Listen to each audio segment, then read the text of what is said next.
Hello, this is Dr. Paul Cottrell, and I'm recording this on October 16th. Market hasn't opened up yet, but we're going to go over market news. We're going to go over what's going on in the Middle East and anything that emerges from this. Right now, the futures market is 5,866 for the S&P 500. And the euro is trading at 1.088 and VIX is trading at around 20.74. Oil is trading at about $70 a barrel and 79 cents. Now, my overall analysis of this is that risk per the VIX is just slightly elevated, all right, in the 20s, but it's in the low 20s, so it's not to worry. And that equities in general are moving upward, not downward. Now, you might have a few days that are up, maybe a few days that are down, but the overall trend is moving up. I still have a target of 5,800 year end for the S&P 500. And the probability of hitting 6,000 is increasing. So anywhere from 5,800 to 6,000 by year end for the S&P 500. There's going to be a little bit of volatility, I think, as we get closer and closer to the election. Now, in terms of oil, it's been selling off. The question is why? You know, what's the driving factor of that? Now, it sounds like Israel is not going to strike the oil fields. There's some news that came out that said that they wouldn't for the Iran strike. So that pressure has been reduced. So oil is going down, but a bigger component for the oil going down is the demand from China is low because of their economic turmoil. So I think at least at the immediate term here, China's demand function has a higher weight than the actual weight of Middle Eastern conflict. But that could change radically in a day or so. So who knows? Who knows? Before we begin, I'd like to just remind everyone, please help support my work by going to my store, the-studio-reykjavik.com, and get the collagen. Collagen is a great way to help with your skin, but also with your bones, your joints, your hair, your nails. This collagen has a lipid profile, not lipid profile, amino acid profile on it. So the typical amino acid profile in the collagen is this right here. And there's a big scooper. You take it with food. You can just mix it with food, or you can mix it with water or a smoothie, or with, for me, what I do is this, I mix it with hummus. You can mix it with water or milk. If you're mixing it with water, make sure you filter your water, all right? Just drinking filtered water is just better for you. So collagen is a great product to be able to maintain your skin, improve your hair, improve your nails, but also to improve your bones and your joints. Very important. So please go to my store and get the collagen. If you've been following, I've been telling you how to improve your skin health by using collagen, vitamin C, structural nanosilver gel, C60, and resveratrol. We're in the cold season in the United States, so it's really important to make sure that you have lozenges and drops stocked up in your house. So I have my Nuka honey in a 21 count. This has structural nanosilver. I also have it in the drop form, in blueberry, in honey and lemon, and cherry flavor. These are structural nanosilver. They'll neutralize pathogens. You'll create these secretions to maintain the mucosal barrier. The moment you have that irritation in your throat, you should be taking the drops or the lozenges to mitigate further infection.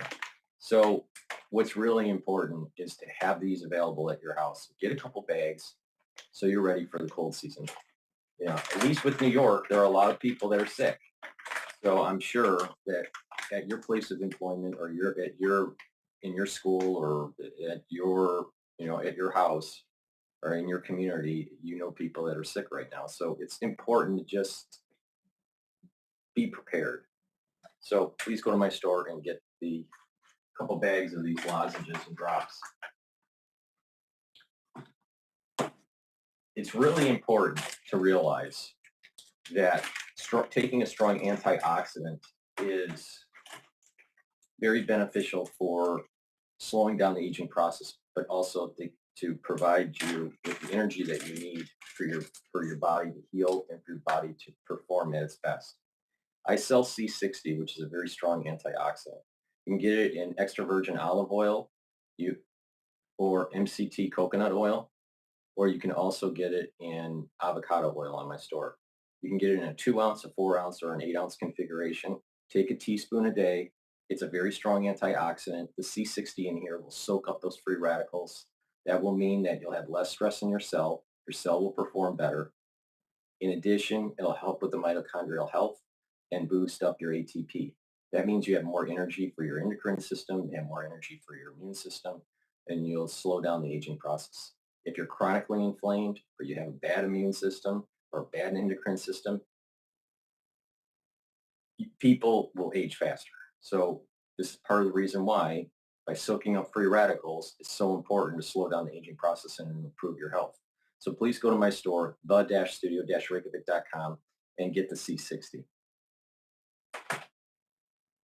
And lastly, I have these structural nanosilver soaps. I have 5 different varieties. You can get this in lemongrass, charcoal tea tree. I also have peppermint,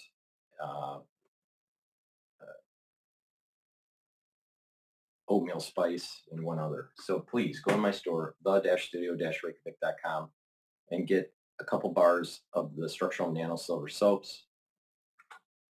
They're very high quality, and they're way better than those soaps that you may purchase at your grocery store, because those other soaps, most of them are full of chemicals. So please go to my store and get a healthier alternative for the soap. I use this soap every day, so please go to the store, the-studio-reykjavik.com. Help support my work and help support your health. With that said, let's go to Bloomberg. I want to hear what they have to say about pre-market. About 1.4%. They put up a good quarter, but they have a similar commentary to Delta, saying that they think that there could be less travel around the election. It's not quite intuitive or logical to me as to why that would be the case, maybe internationally, but domestically, I'm not sure. But it is interesting. And then speaking of the election, after yesterday's rather robust interview with Donald Trump here on Bloomberg Television, we do have the shares of Trump Media and Technology up 5.9%. Over the last I saw that days interview. It's a little longer than an hour long. And I thought that the interviewer was trying to do gotcha on Trump. Trump answered the questions in long form, not, quick answers, but in long form with storytelling, which I think he does very well at, to give you his mindset and how he thinks. The idea here is that when it comes to economics, you can't just look at it just one variable. Remember what I was saying about oil? That oil can go up or down based on these different variables, and the variable weights change over time. Well, you could see through his storytelling that he was showing that putting tariffs on foreign goods, if you look at holistically, is going to actually help the economy, not hurt the economy. But if you silo it, if you just look at one variable, increasing tariffs would mean increasing the cost of goods that you import. But the interviewer, didn't really want Trump to go into the details, like, well, by forcing people that you're going to increase their tariffs, you're forcing them to increase the production in the United States.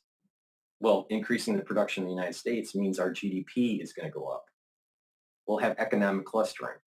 And that means that, assuming that the debt is at the same rate, then our debt to GDP ratio would go down. So you got to look at these presidential economic policies not in a silo. You have to look at it multivariable. And I think he did a great job. Many people in the room, this was at the Chicago Economic Club, many people in the room were business owners, small business owners.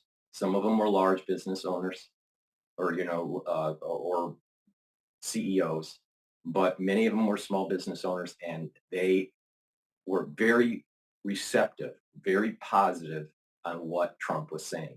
That's making me, he did an excellent job on that interview. Now, the spin after because Bloomberg Bloomberg, the company, is not pro-Trump. It's very anti-Trump because Trump is pushing back on globalization. He wants fair trade, not free trade. And that's what decimated our manufacturing base, is this whole free trade, at any cost. And it doesn't matter to the middle class. And Trump is trying to reverse that. So you have the talk afterwards. They had many people, trying to demonize the Orange Man bad and thinking siloed with his economic policies and not looking at it holistically. There were a few that did, look at it holistically, and they said, this guy's not wrong, because Trump isn't wrong on this. People need to wake up. The globalists have taken your jobs away, and the economic prowess that America was known for many decades. Now, we can revert back to a strong economy where we're making stuff. When you're making stuff, you notice innovation. Innovation comes from making stuff. Innovation doesn't come from not making stuff.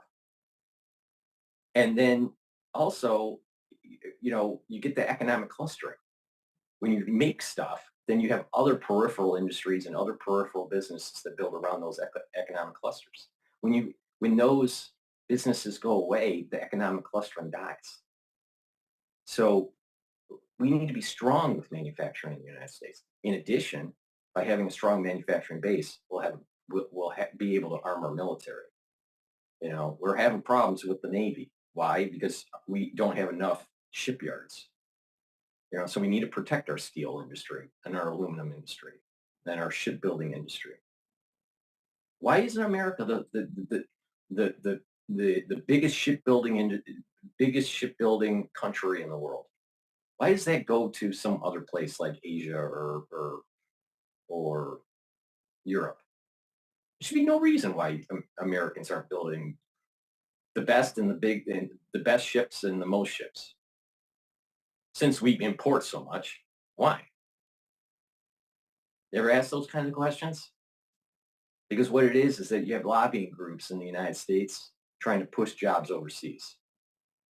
So is Congress really, helping the American citizen, or are they helping the lobby group? So, but I think Trump did an excellent job on that interview.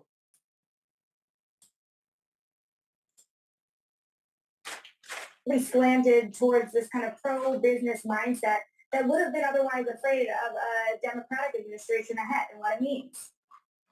Well, I think we heard a bit there of how the crowd largely was reacting to him, Shonali. It did seem to be a friendly crowd. There was a lot of applause, laughter in some instances when Trump threw laugh lines out there. And we do know that there was a substantial portion of Trump's staffers and those affiliated with the former president and his campaign that were in the room. Yeah, they're trying to soften it up. These were business-minded individuals by and large. So those people that are cheering must have been, Trump. Trump staffers. No, it was business owners. I'm telling you, he did an excellent job. Ideas including lower corporate taxes for companies that make goods in America and lower taxes across the board that Donald Trump is advocating for, even if economists do contend that could be deficit additive and ultimately that his tariff policy could also fuel inflation. All that said, I was not in the room, so I can't speak to the exact composition and who exactly was clapping. I was just watching it alongside all of you here on Bloomberg TV. But I would just point out that typically if you're going to listen to someone speak, you might be more in favor of the kind of ideas they are putting forward, like when Matt Miller goes to a fish concert, probably because he likes fish. Fair point. Can't wait for the New Year's run at MSG. I was at the Economic Club of New York when Trump spoke there. I was also surprised by the support he had at the ECNY. Some of the most important people on Wall Street I saw there. Is he doing better maybe than we think, Donald Trump? Yes. I mean, he mentioned some It's better. yesterday, and certainly It's better. It's better than is he doing better? What it is that the ultra liberal mindset is crumbling. Their arguments are crumbling right in front of them, and I'll tell you, a lot of these Bloomberg people are anti-Trump. He's really turned it around.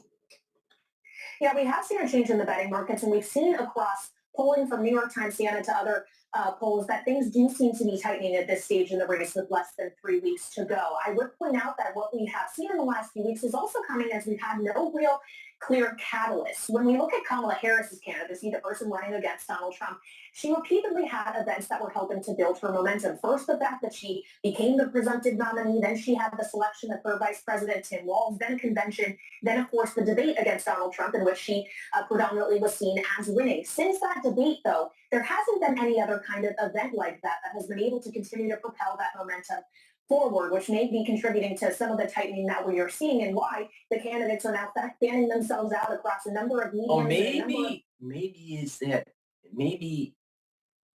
Kamala is just an empty suit and everyone's starting to see it now? Yeah, come on. See, they always spin it. See how positive they were trying to spin Kamala? Well, it's good because she's not talking enough, in these big, high-profile debates with Trump. Maybe her policies suck because ultraliberalism isn't helping America in the general, just like how globalism wasn't helping America in the general. Fair trade, yes. Free trade, no.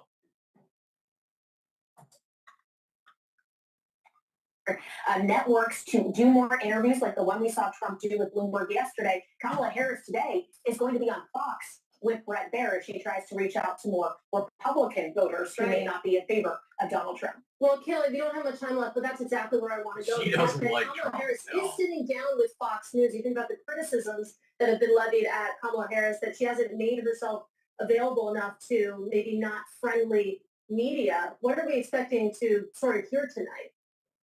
Well, she could face some tough questions on the issues on which she is weakest, the economy and the border. She may be confronted with questions that she has no answers for because her whole fucking policy sucks. Shit. I'll tell you, I should be a newscaster on Bloomberg. I mean, moderate version of Kamala Harris as she tries to attract some in the Republican Party onto her side. She has been attempting to create a sort of permission structure for Republicans to cast a vote for her rather than Donald Trump. We see that evidenced in her touting the endorsement of a number of Republicans, including former Congresswoman Liz Cheney, who has campaigned alongside her in Wisconsin just in the last few weeks. So that's really what it is about doing, is reaching across the aisle, trying to bring more voters to her cause. And we're seeing her do that with other demographics as well, including Black men, with an appearance on Charlemagne the God yesterday.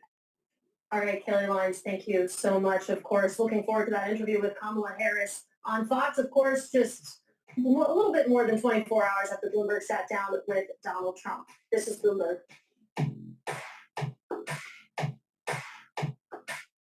Markets never sleep. What's going on? Futures are still at 58.63. Billion flowed into money market funds in the week ending October 9th. This is coming from the Investment Company Institute.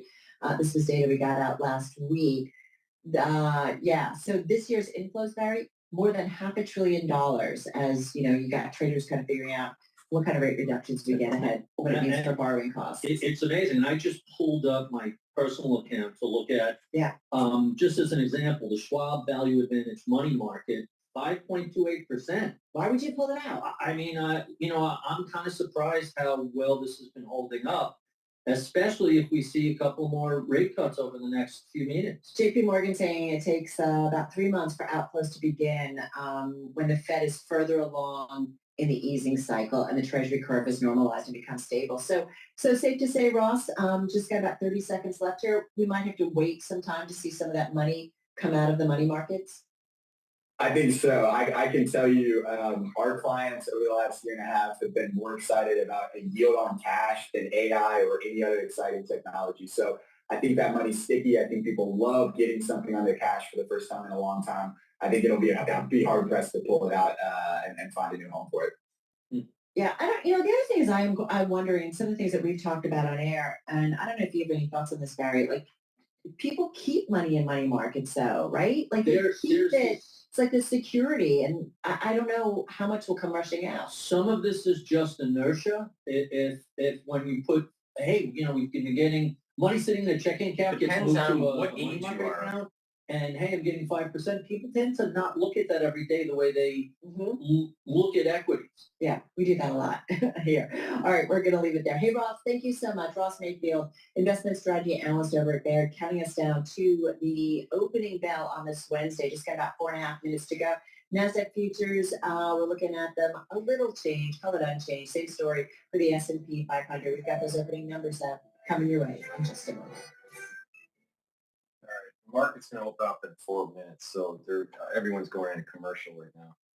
So please go to my store, the-studio-reykjavik.com, and get the Max 35 or the Max 14. It's a great way to help improve your immune system, neutralizes pathogens, maintains the mucosal barrier. Take a teaspoon of this a day. If you're not feeling well, take a tablespoon or two a day during the cold season. Just swish it in your mouth, gargle, 20 seconds or so, and swallow. Take it every day.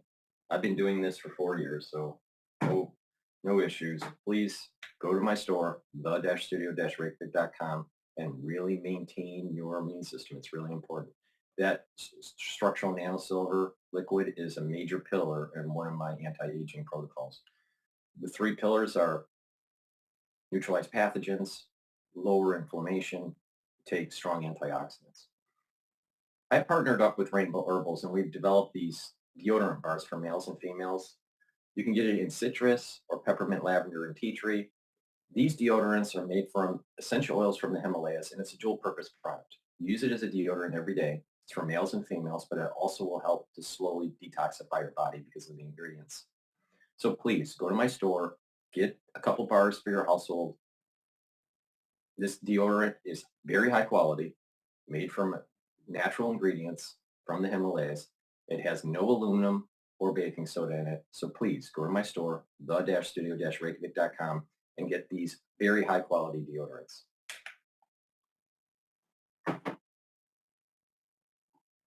All right, let's see what's going on over at Bloomberg. You said on the call that China will be 20% of the revenue. Last year, China was like 27% of the revenue. So First person on the call, absolute first Yeah. person on the call, and you do see pairing of losses here, but again, that 2-day chart was pretty brutal. Yeah, absolutely. Of course, TSMC, which buys machines from ASML, reports later today. Going to be fascinating to follow that. But stick with us because we are less than 4 minutes away from the opening bell.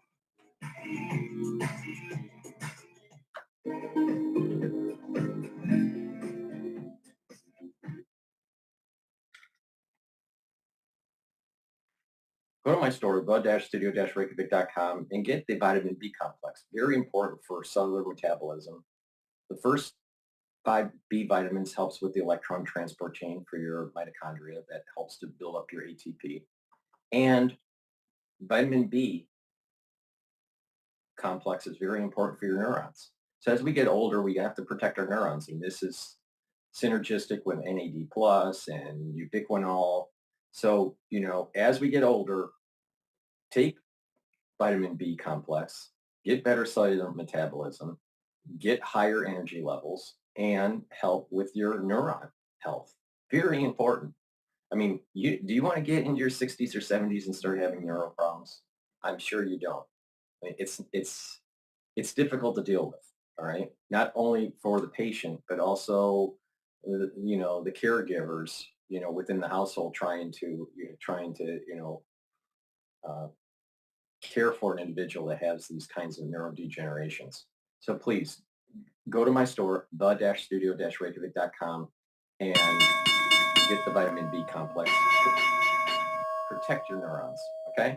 Very important. All right, so let's go to CNBC.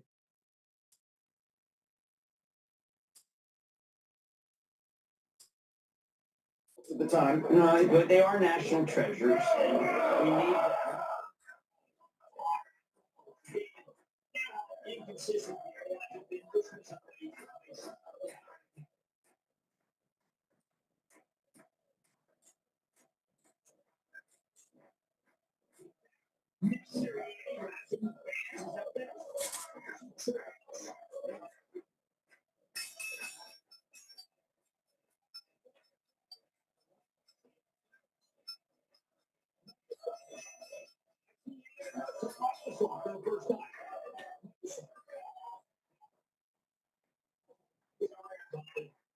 Real-time exchange of the big board. Guess what? It's RXO celebrating its recent acquisition of Coyote Logistics at the NASDAQ. It's the Food Network, New York City Wine and Food Festival, sponsored by Metro, the Triple Qs, celebrating 17 years. Some says that is a no from BMO, talking about co-pilot, maybe not doing that well. I was counted that by saying Charlie Sharp, the CEO of Wells Fargo, is on the board of Microsoft, and he said it's doing incredibly well. So as between BMO saying it may not be doing that well and Sharp on the board saying it's doing well, I'm going with Sharp, and period, end of story. Well, while we're in the area of mega cap tech, Jim, this Amazon nuclear pact, just one more addition to the story about energy supply, data centers. Man, our friendly Mr. Adam, it is a remarkable thing to see something that was so reviled for so long, nuclear energy, and now it's really our only hope. By the way, 7 years before you can really build a new one. Even the small nuclear reactors, which is often You know, the thing is that I'm against this whole idea of small nuclear reactors feeding data, some sort of data farms for AI and all this. Yes, the technology has gotten better and could be safer through better designs. But the thing is that do you really want across the country lots more of these small nuclear plants where something could happen if they, it's a black swan event, all right? Low probability, high impact event. But if it does happen, it's radiation forever, all right? Well, not forever, but for a long time, all right? What about the waste? I mean, nuclear waste is a real thing, all right? And I'm not so sure that mankind is even better off with having these AI farms. Not only that, it's an Achilles heel. And this might be a good thing for the big blackout in 2054. What happens, and I've mentioned this before, what happens if the monks, okay, for people that don't know, you're going to have the transhumanists over time integrating with AI. AI becomes more biological, humans become more mechanical, all right, through transhumanism. And so there's going to be a split within humanity, the ones that are for transhumanism and the others that are going to want to be humanists. And I call these humanist monks, where they are going to fight against transhumanists and find their Achilles heel. And I wrote a book about this, all right, and my artificial intelligence book. It's an ebook on my website. So the big point here is that the monks will find the Achilles heel of the transhumanists, and that Achilles heel is energy, and will shut down the grid. Now, what the humanists want to do is actually snap society back to the 1600s, all right, where the population goes down and transhumanism dies off. That's the idea. Now, you'll have certain pockets using, magnet technologies or, local energy generation type technologies. So it's not going to be 100% like the 1600s or the 1700s. You're going to have these pockets of energy production, for the humanists. But the idea is that the monks, the humanists, want to kill off the transhumanists, and they're going to do it through their energy source. So they knock out the nuclear plants. Well, if they knock out the nuclear plants, then what's going to happen is that there's going to be radiation. You know, now maybe they'll be able to knock it out where there's not radiation leakage. But the thing is that society's population is going to drop. So this is predicted in 2054, where the big blackout is going to take place, where this war between transhumanist and monks happen. All right. And there's a big decline in the population. But the whole idea is that humans prevail and the transhumanist movement dies off. Now, that's my take on it. All right. I'm against nuclear power. And the main reason is the waste, nuclear waste. Now, if you can do nuclear power through, fusion, fusion reactors where there's, it's very safe and there's no waste and all this stuff. Okay. But these fission reactors, not so much. So I'm against it. I've always been, ever since I was, I don't know, in my 20s. So for 30 years, I've been against nuclear power. Now, what I want to do is I want to go to Bloomberg and listen to what they're saying about Trump. 4 years, but in part that is skewed because it did drop down to 0.1% during the spring of 2020 at the very height of the pandemic. So when he says we had no inflation, effectively at one point, yes, that was true, but that was not true in aggregate over the course of his administration. Also, when he contends that we were growing our way out of tax cuts during the administration, that too was not true. And again, we do have to consider the pandemic factor within that. So those are just some of the data points that we can actually point to during the course of his presidency. We have to just kind of try to forecast forward what the impact of some of the policies he's talking about now will be, which is where you find the vast majority of economists saying that his tax cuts would be additive to the deficit and perhaps inflation along with that, and of course that his tariff policy will be inflationary as well, even though he contends that it will not be. Kaylee, it's funny, every time the inflation conversation comes up, they're looking at it siloed. They're thinking of it siloed. They got to understand. You bring up the tariffs, and then people will want to make products in the United States. Those companies will make products in the United States, or American companies will make the product in the United States. So there's going to be higher GDP. All right. Now, with the tax cuts on top of that, that means that there's more money in your pocket so you can go and buy goods, providing another stimulus for higher GDP. So this idea, if you siloed it and said that manufacturing is not coming back to the United States, yes, it would be inflationary. And not only that, his tax policy was implemented shortly after he went into office when Congress passed it.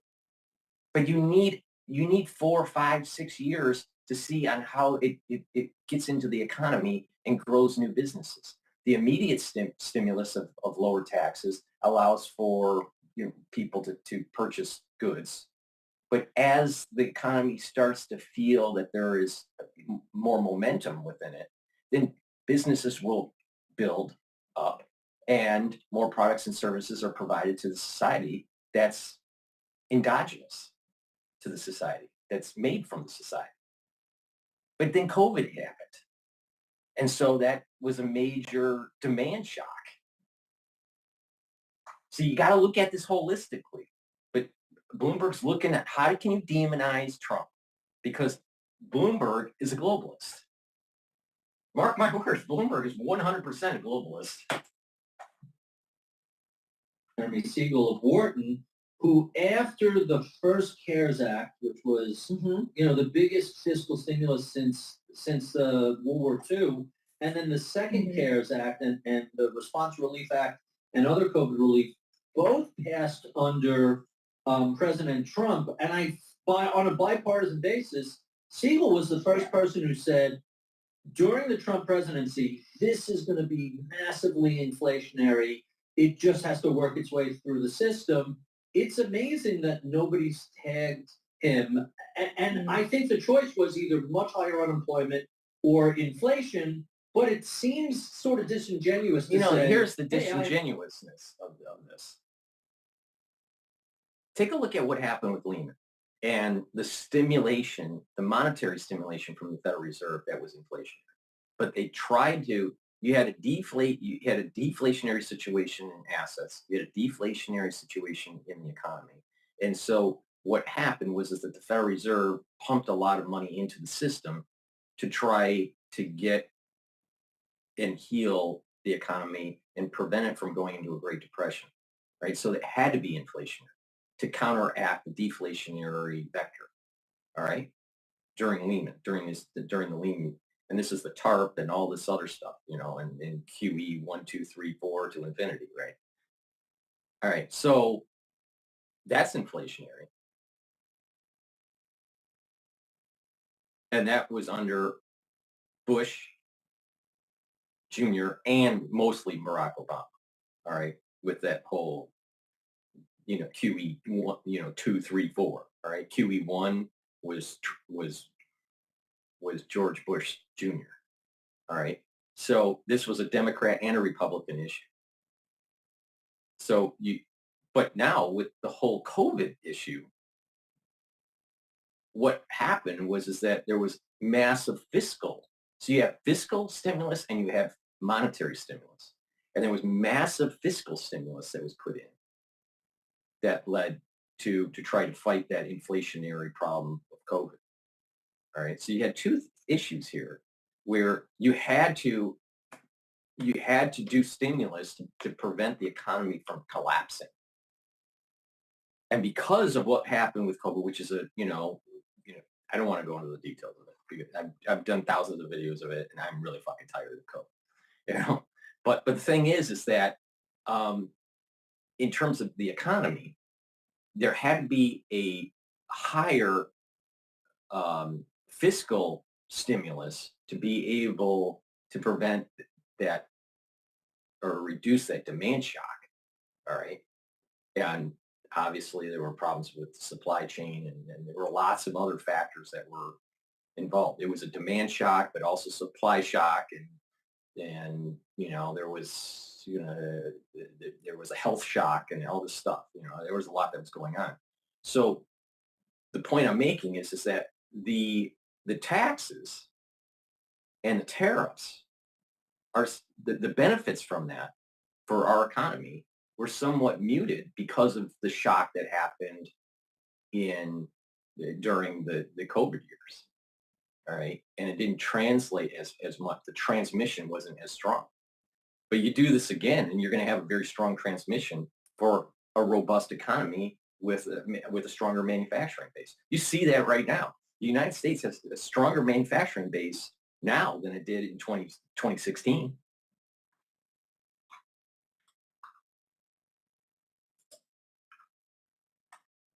Nothing to do with inflation. Clearly, both Trump Yeah. and Biden passed massive fiscal stimulus, and that's what drove most of the inflation.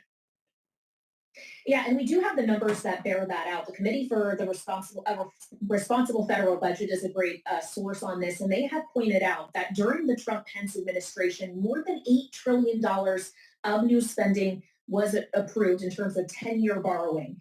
$4.8 trillion of that excludes the CARES Act and other COVID relief. So yes, a massive portion of that was COVID relief, which was stimulus. If you listen to Bloomberg long enough, or you listen to my show, Telemetry, long enough, you'll start to notice that Bloomberg always wants the Federal Reserve to lower rates. They'll put talking heads on and they'll want the Federal Reserve to lower rates. Lower the rates so there's more people that can do mortgages. Lower the rate so there'd be better M&A deals. Lower the rate so people would have hot money to put it in the market so your hedge fund guys can buy your terminals. Not realizing that lowering the rate actually is inflationary. So they'll demonize Trump, saying that tariffs and tax cuts are inflationary. All right. But they won't demonize the Federal Reserve because Bloomberg is constantly looking for their addiction hit from the Federal Reserve to cut rates. I'm telling you, these people. But the thing is that Bloomberg and the staff on Bloomberg are a lot smarter than the typical dipshit that's on mainstream media. mean, these people aren't dumb. They're biased, but they're not dumb. And they know where their bread's buttered. All right. They know which side the bread's buttered. And they know that they need to pump globalization and not localization. Do you think that they're for the little farmer, or do you think they're for Cargill or Monsanto? Of course they're for big ag.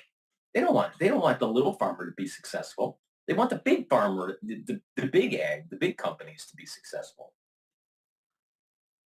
So you got to understand the bias of where these people are coming from. And believe me, she doesn't like Trump. The economy, as we have seen in the aftermath, but that was still $4 trillion of utter spending that was approved as well. And of course, with the tax cuts, that was about $2.5 trillion of that. So we do have the numbers that show this. But yes, you're absolutely right. As the inflationary effects weren't felt until President Biden took office, it has really been the Biden administration that has taken the brunt of the blame on this, not Donald Trump. And of course, we know that supply chains were a factor in this as well. The supply side, the much more difficult force of inflation to address, had a huge role to play in that as well. But that isn't always what has been reflected in voter sentiment, although Kamala Harris has been able to gain ground on the economy relative to where Joe Biden was. Voters don't blame her quite as much, it seems. I highly recommend everybody check out the story on the Bloomberg because it goes through the Fed. That's some pro-Trump or pro-Kamala. Auto manufacturing and where those plants are, Chinese plants in particular. You can find it at Bloomberg.com. Having said that, Kaylee, you guys have been watching this for, the whole run-up, the change when Biden stepped out, Kamala Harris stepped up. The two, though, Harris and Trump, are on these massive media tours. And how much of this makes a difference in an outcome of a race that's, 19 days away now? Yeah, it's very close. In fact, the election already is underway as early voting has started in a number of states, Carol, including in Georgia yesterday, where they set a turnout record for the first day of early voting, more than 250,000. I want to go to oil on CNBC with you While you're there, on the helicopter. I'm going to give him money. We work together very well in some collaboration. You and McConaughey. Yeah, we collaborated over salad. You had a script you were pitching? Yes, we had I don't know, he wanted in, but I didn't tell him I've got other people in mind. Me and Affleck versus you and McConaughey. I'll take that. Okay. David's so smart. Why can you keep up with him? No, I didn't see anything. Your father really said that? I don't believe it. Yeah.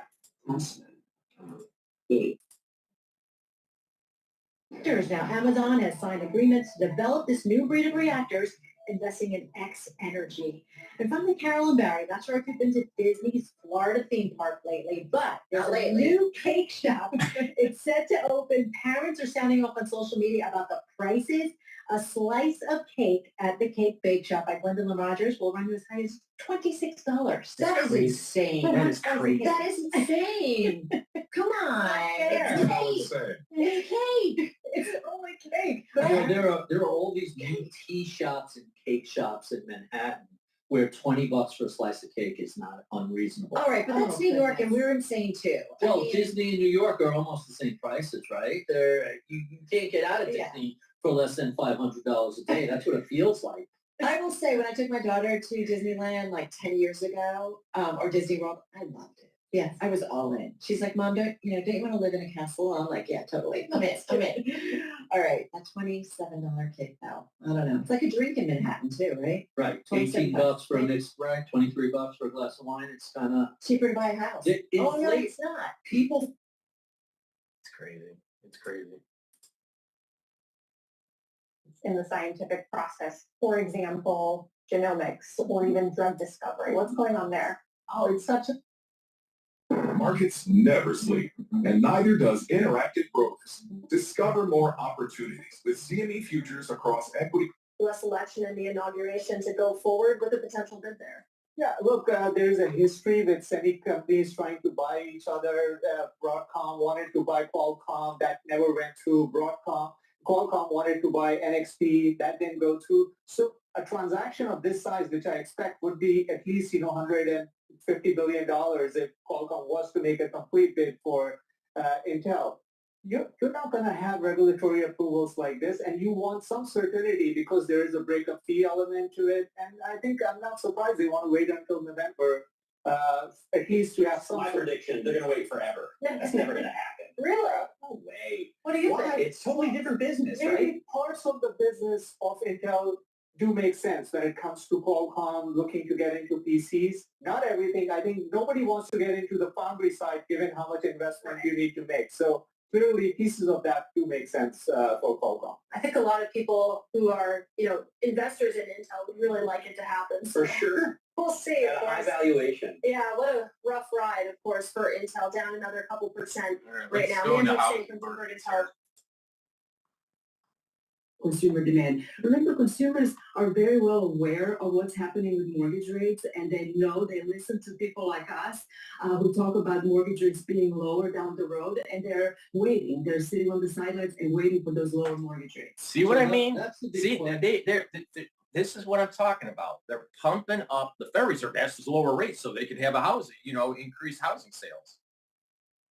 The reality of the situation is every time the Federal Reserve lowers rates, it's inflationary.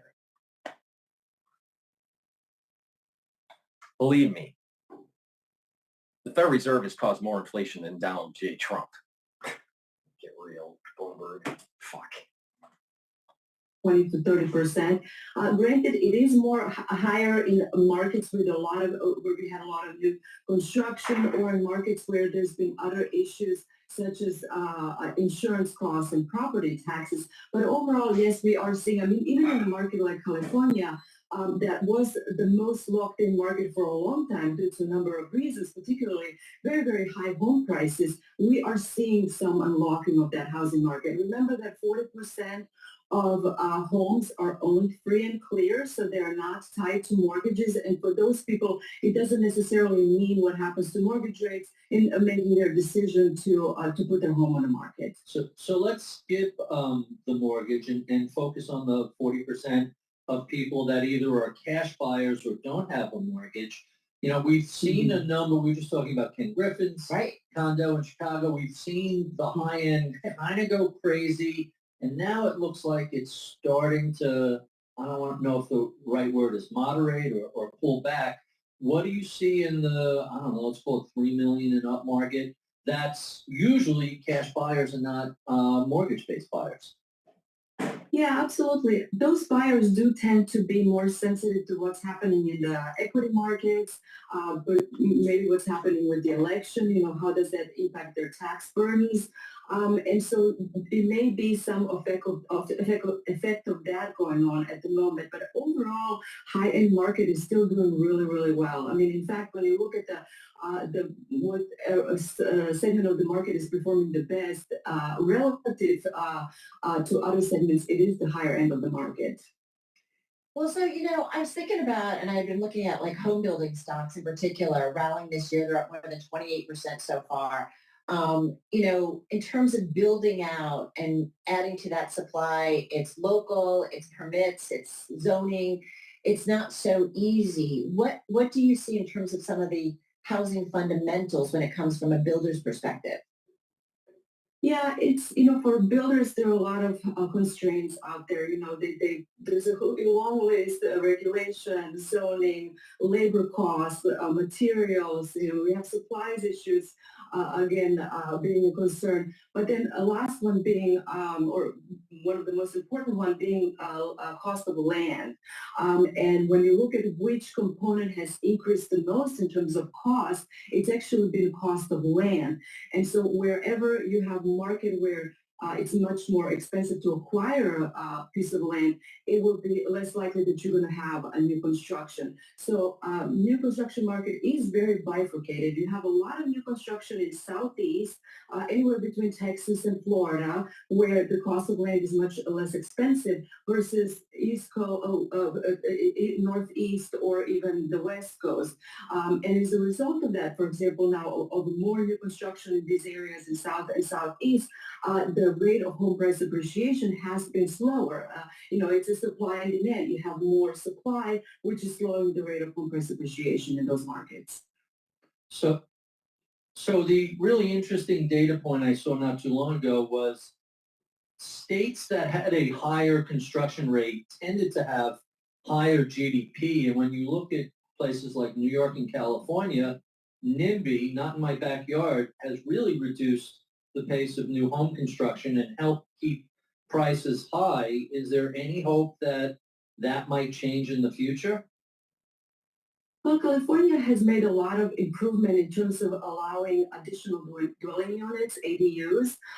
Actually, the number of permitted dwelling units increased substantially over the last couple of years as the regulations sort of adjusted better to being able to build these ADUs much more easier and having less restrictions on that.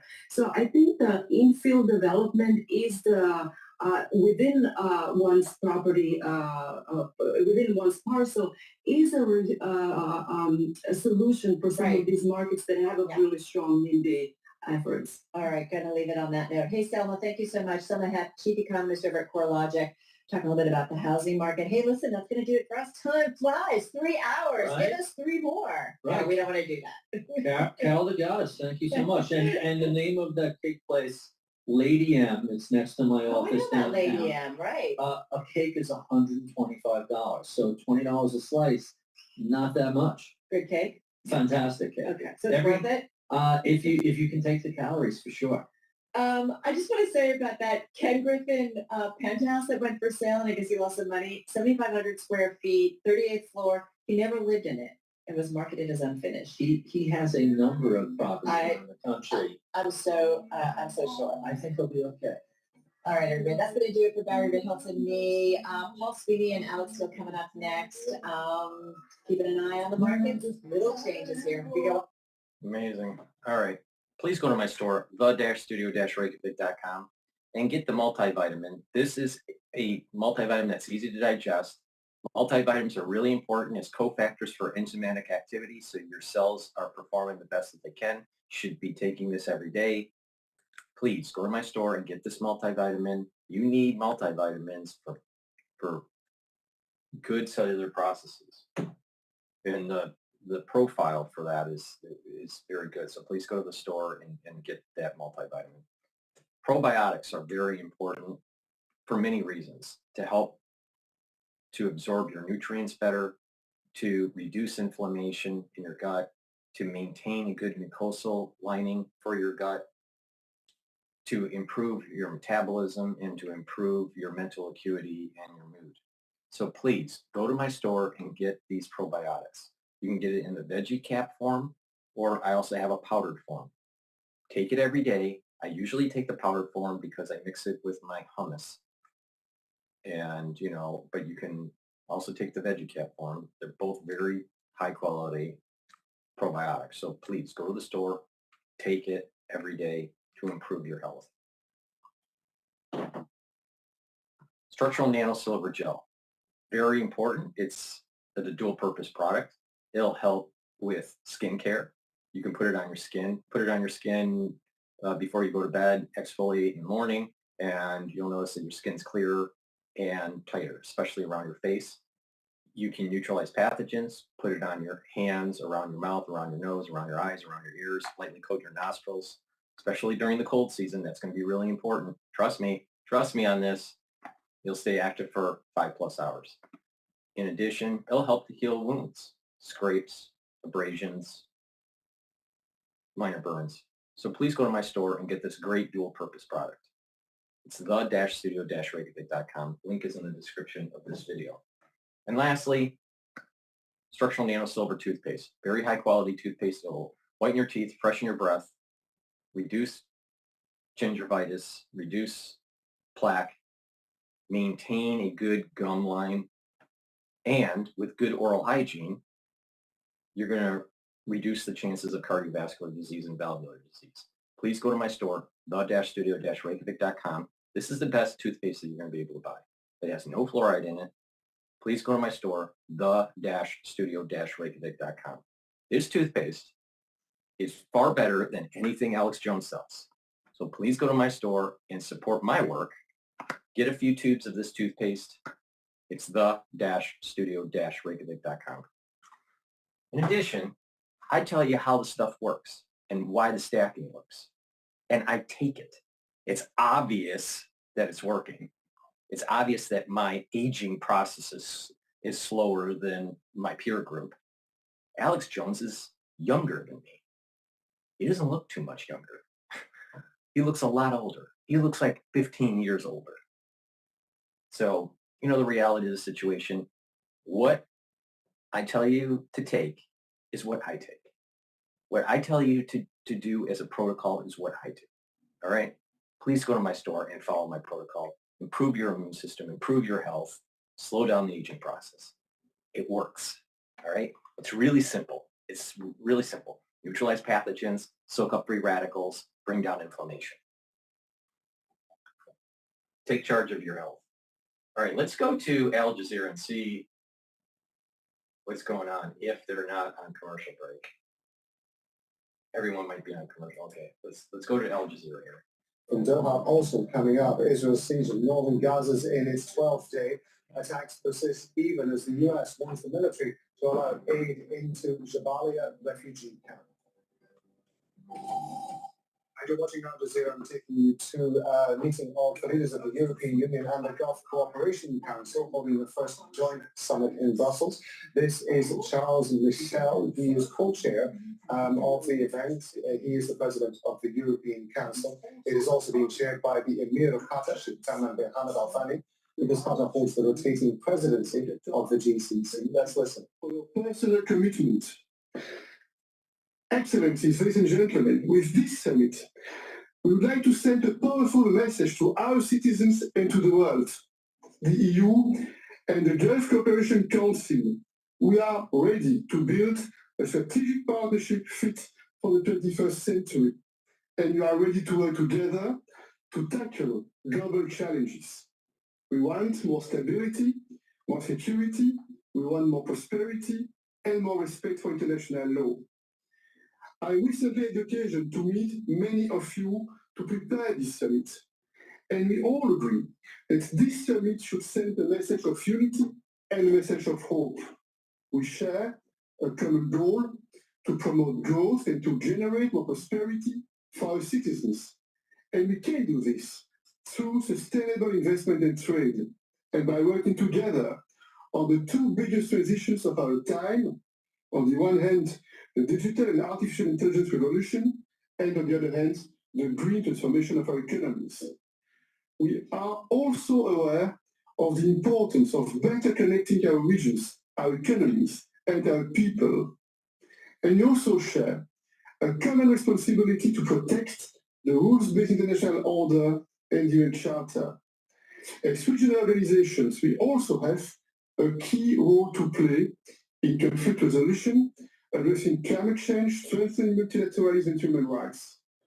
The current geopolitical context, we all know, is extremely difficult, and it requires... All right, let's go to Bloomberg here. We've got a structural trend underway in technology and AI, and ASML is obviously a critical part of that. Right now, the S&P 500 4 points lower. The Dow Jones Industrial Average up 139 points. The Nasdaq 100 down 110 points. As for yields, the two-year... I want to go to the BBC here.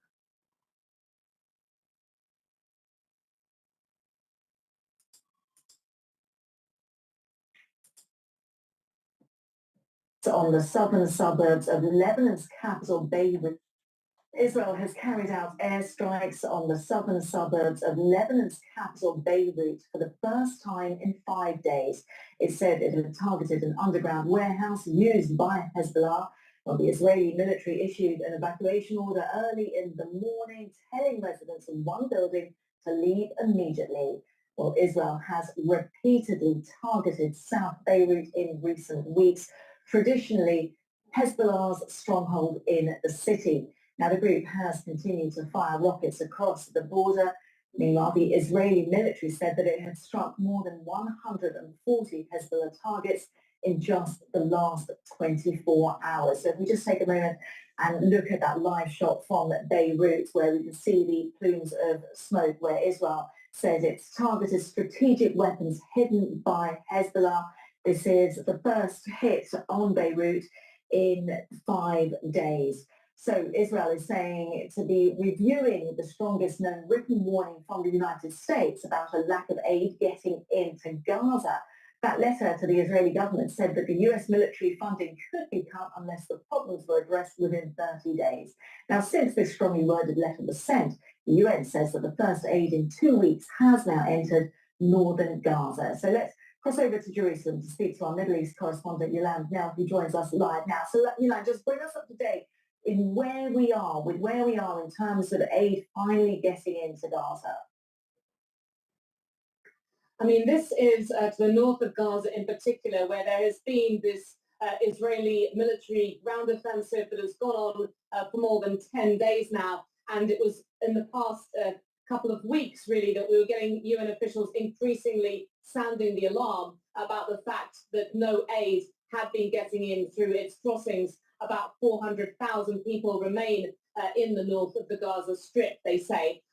Now, on Sunday, which was the same day that this letter was sent by these senior US administration officials to Israeli ministers, we did hear in the evening that about 30 lorry loads of flour from Israel's Ashdod port belonging to the World Food Programme had gone into Gaza, also a lorry load of fuel. And then that was followed up a day ago by another 12 lorry loads of aid getting in through the main northern crossing. I've been speaking to a senior UN official responsible for aid into Gaza who is saying that they are hoping for more aid to get in again today. That does seem to sort of suggest that perhaps this letter did have some effect. We also had on Sunday the US Vice President Kamala Harris specifically talking about the concerns the Americans had about humanitarian conditions deteriorating in Gaza and reminding Israel of its obligations under international humanitarian law. Yolande, when it comes to Israel, it's been defending itself on the airwaves today. A member of the Likud party was saying that they're accusing Hamas of using the aid that had previously been getting through. What do we make of this? I mean, this is a consistent Israeli position, and there has been evidence in the past that Hamas has been able to secure some of the aid that has entered into Gaza. What humanitarian workers say now is there's a lot more issues around criminal gangs and smuggling and looting with the aid that manages to get through. They talk about the fact there is not a secure situation in Gaza when it comes to getting these lorry loads of aid in, and that is a major concern which the US letter also calls to be addressed. Yolande, as always, many thanks from Jerusalem. Our colleague there, Yolande, now reporting live, but we can cross over from Jerusalem. Let's cross to Beirut, where we're joined by Hugo Bitchute.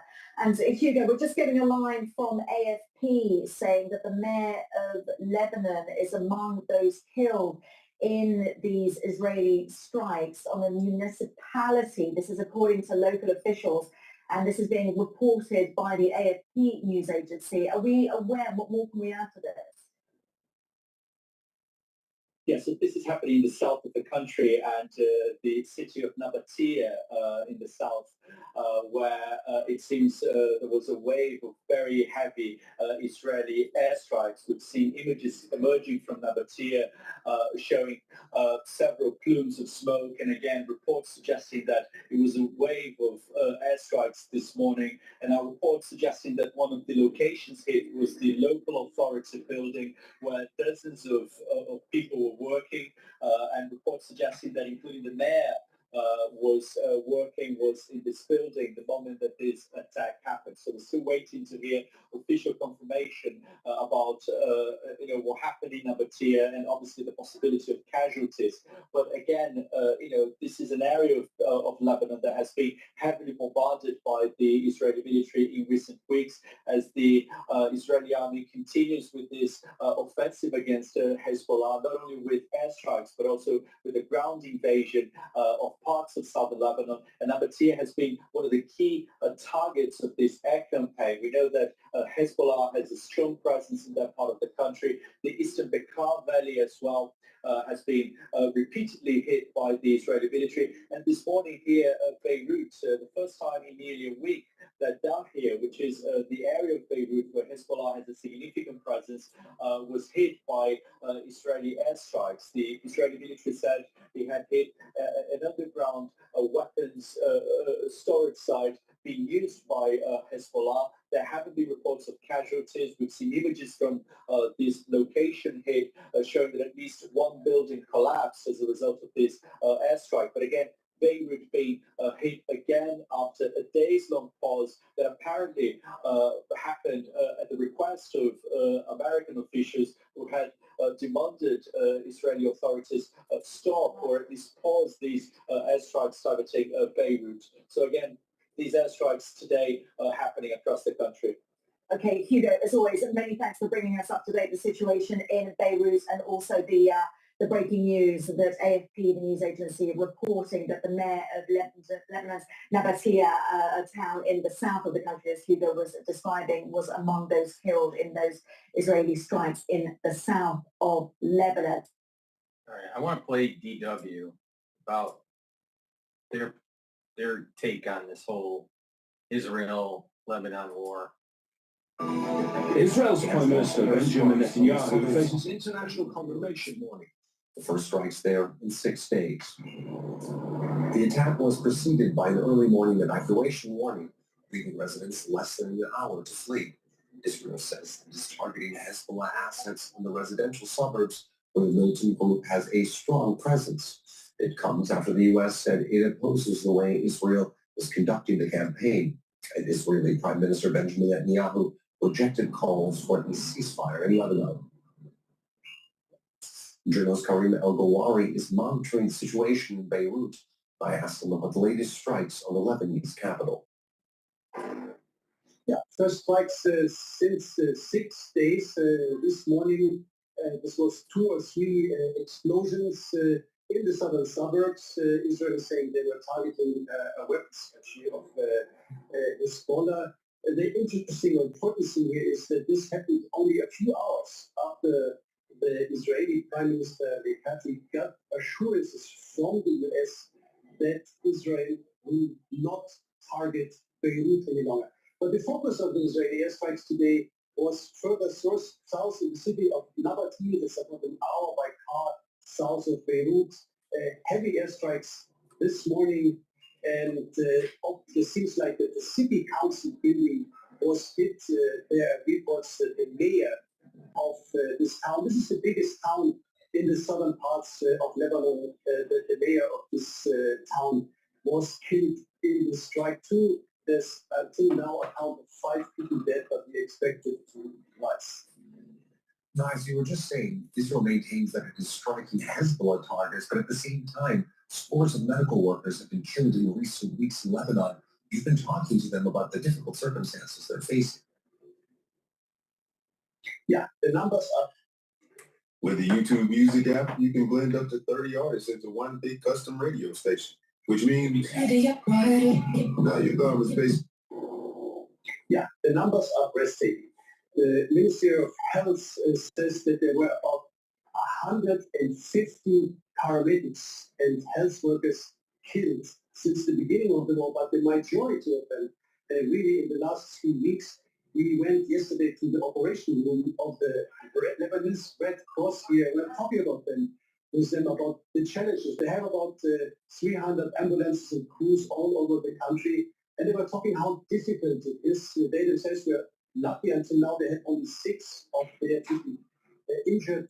That was when they were rescuing people from a building, and there was a secondary Israeli strike nearby. That was when these paramedics and Lebanese cross were injured.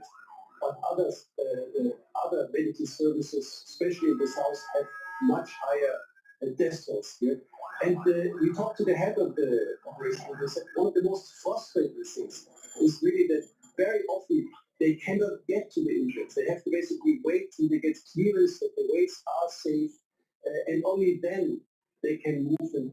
that we said very often for the people who are injured is that help with this coming 2 days. It sounds like some truly harrowing conditions for the medical staff in Lebanon.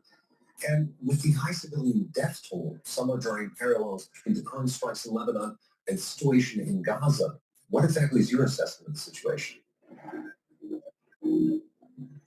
Well, pattern seems to be very similar. Now we have an increased geographic location that is under evacuation ordered by the Israeli army. The UN is talking about this is about by now a quarter of the country. UNICEF just released new numbers saying that we have about nearly 500,000 children alone who had to escape from these areas. And mind you, when they call an area and say like that it has to evacuate, it means that everyone in this area, in the mind of the Israeli army, becomes a legitimate target. Now, I talked, for example, also to refugee families who were saying like we have to possibly people back because we have livestock, we have fields, people have to attend to this livestock, and they're going to stay back. So in the sense of the Israeli army, they are all now through this evacuation orders becoming a legitimate target. And that's a pattern that's repeating itself and that we know is a pattern we can see in the Gaza Strip now since more than a year. Well, it does seem as if history is repeating itself to a certain extent. That was journalist Karim El-Golari in Beirut. Many thanks for your reporting. Yeah. With already more than 1 million people being displaced. Before we continue on with DW, please go to my store, the-studio-reykjavik.com, and get ubiquinol. Ubiquinol is the active form for CoQ10. I've been taking ubiquinol for many, many years, decades. It's really important because it helps to boost up your energy levels. It's an antioxidant, and it helps to protect your neurons. As we get older, we need to protect our neurons. It's extremely important for that neuroplasticity, to maintain connections, to be able to maintain memory and acuity. So please go to my store, the-studio-reykjavik.com, and take this ubiquinol. Very high quality product. Vitamin D3, very important to take every day. I take it twice a day. I take it once in the morning and another soft gel in the evening. This is important because it helps to absorb calcium. You need that for healthy bones. In addition, this is a gene expression cofactor, so it helps to express genes that need to be expressed for that cell. In addition, if a cell needs to go into apoptosis, especially if it's infected, vitamin D3 helps with that. Nattokinase, very important to take. I've added this to my protocol. Take it every day. Why? Because it lowers LDL levels and increases your HDL levels. So you're improving your cholesterol profile, and it's fibrinolytic, so it'll break up clots. So please, take nattokinase every day to help with your cardiovascular health.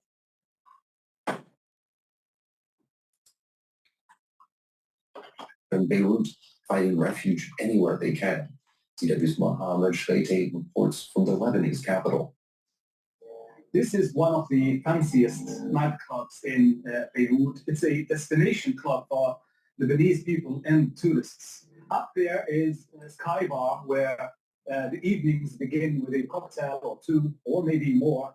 And later you come down here to Skin on the ground floor where the music is really loud and parties are long. I've been here a couple of times myself. People would dance there all night until a couple of weeks ago. We're going to go to Fox News here and talk about the Trump chance of winning. Group of former senior advisor to President Trump, Stephen Miller, Fox News contributor Kellyanne Conway. All right, Kellyanne, 3 weeks from tonight, it is election night in America. It's game time. And where do you see the race right now? Donald Trump is winning and he has an opportunity to have what I call a narrow landslide, meaning he can actually run the tables and win all 7 swing states. He can win them narrowly, but the winner take all because it's the Electoral College wide. He's barnstorming and blitzing those swing states. He's going to the 22 counties or so where this race will be decided, and he feels confident enough in his running mate, J.D. Vance, to go have his own separate schedule. So they are double teaming these swing states. And then Trump's doing smart things like going to iconic venues, Madison Square Garden, Coachella, California. Why is he there? The media are asking. Those aren't swing states because he's Donald Trump and he can fill up those venues and inspire people. The other thing that's going on is the left has no compelling message, no convincing, persuasive messenger, and they have a lot of money. Money in politics is distorted. It makes the Harris campaign think that she doesn't have to be that good and she can still win. So what started out, Sean, as penetrating the voters with ads penetration has become saturation and is on its way to inundation. That angers the voters. They stop getting upset about the subject matter of your ads and they start getting mad at the sponsor of the ads. 2 quick statistics that tell the tale here. Barack Obama and Hillary Clinton both won 93% of the female black vote. Kamala Harris, a black woman, is at 71%.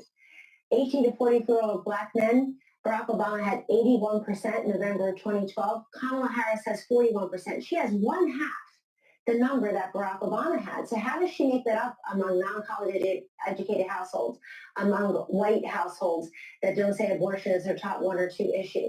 How does she make that? She's bleeding out among union households, younger people. And I'm going to say blacks, Hispanics, and also Jewish voters. I'm mentioning to you groups that Donald Trump does not need to get anywhere near 50% to become the next president. I think he's in a great position to go right through far beyond 300 electoral votes. And the last thing I want to say is that registration numbers are incredible. Nevada, North Carolina, and Pennsylvania, the Republicans have really caught up the whole get out the vote, voter education, early voting. All of those investments are paying off now. That's how you win this stuff. Tactical trench warfare.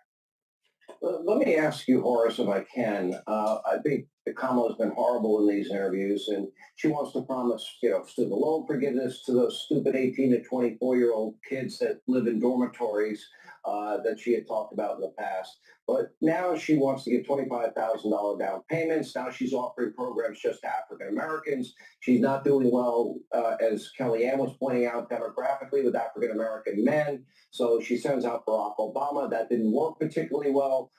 He came off as somewhat condescending, accusing African American men perhaps of being sexist in their thinking. And now she's offering all of these programs. Reparations she will examine, she said earlier today. It didn't work out with Gretchen Whitmer. I mean, a huge controversy. Was she making fun or mocking Christians and Catholics? Obama didn't work out particularly well. Bill Clinton even went as far as to say that Lincoln Riley, had we had betting at the border, would likely be alive today. I don't think that was particularly helpful. So I don't see that her surrogates are helping her that much either. Last year, my book came out, Put Your Back in Chains, in which I predicted that Black America was sick and tired of the hoax plan. The latest hoax is apparently we're going to give $1 trillion+ in payments, calling it reparations. There is no scenario where some kind of grant of hundreds of thousands of dollars or $1 million per person is ever actually going to happen. Black Americans have realized this, and that is the reason why so many Black Americans are asking for basic answers. What are you going to do about inflation? What are you going to do about the crime problem? And what are you going to do about our country being overwhelmed by immigrants that are not supposed to be in this country, taking school resources and other social services that actual Americans. And not only that, as there's a flood through the porous border, the population of the Black community as a percentage of the total population will go down, and the Hispanic population will go up. At the last census, Black populations in the United States are roughly about 14 to 16%. All right? I've been using the number 14%. So the last census, about 14%. In urban communities, it can be as high as 36% in some of these urban communities. But when you start to have this illegal immigration, you have a larger Latino population. What will happen is that 14% overall in the country for blacks will go down 2, 3, 4 percentage points. So now it's at 10%, maybe 12%, while the Latino community has gone up over time. And not only that, the sanctuary cities are where the urban populations are. So that drop of 36%, that 36% of blacks in that community may go down to 30% or 28%, while the Latino percentage goes up. And that means that the Democratic Party is going to think less of the needs of the black community and more of the needs of the Latino community. And if you think I'm wrong, just look at what's happening with with the modern day election, where they're placating to Latino needs and wants because they're becoming a stronger voting bloc. This reparations thing is going to destroy America. These radical policies harm Black Americans. Now, whelmed by immigrants that are not supposed to be in this country, taking school resources and other social services that actual American taxpayers have provided for. Disproportionately, these radical policies harm Black Americans. Now, I grew up in Texas, where we have had the death penalty, where we hold people accountable. My brother was a corrections officer on death row.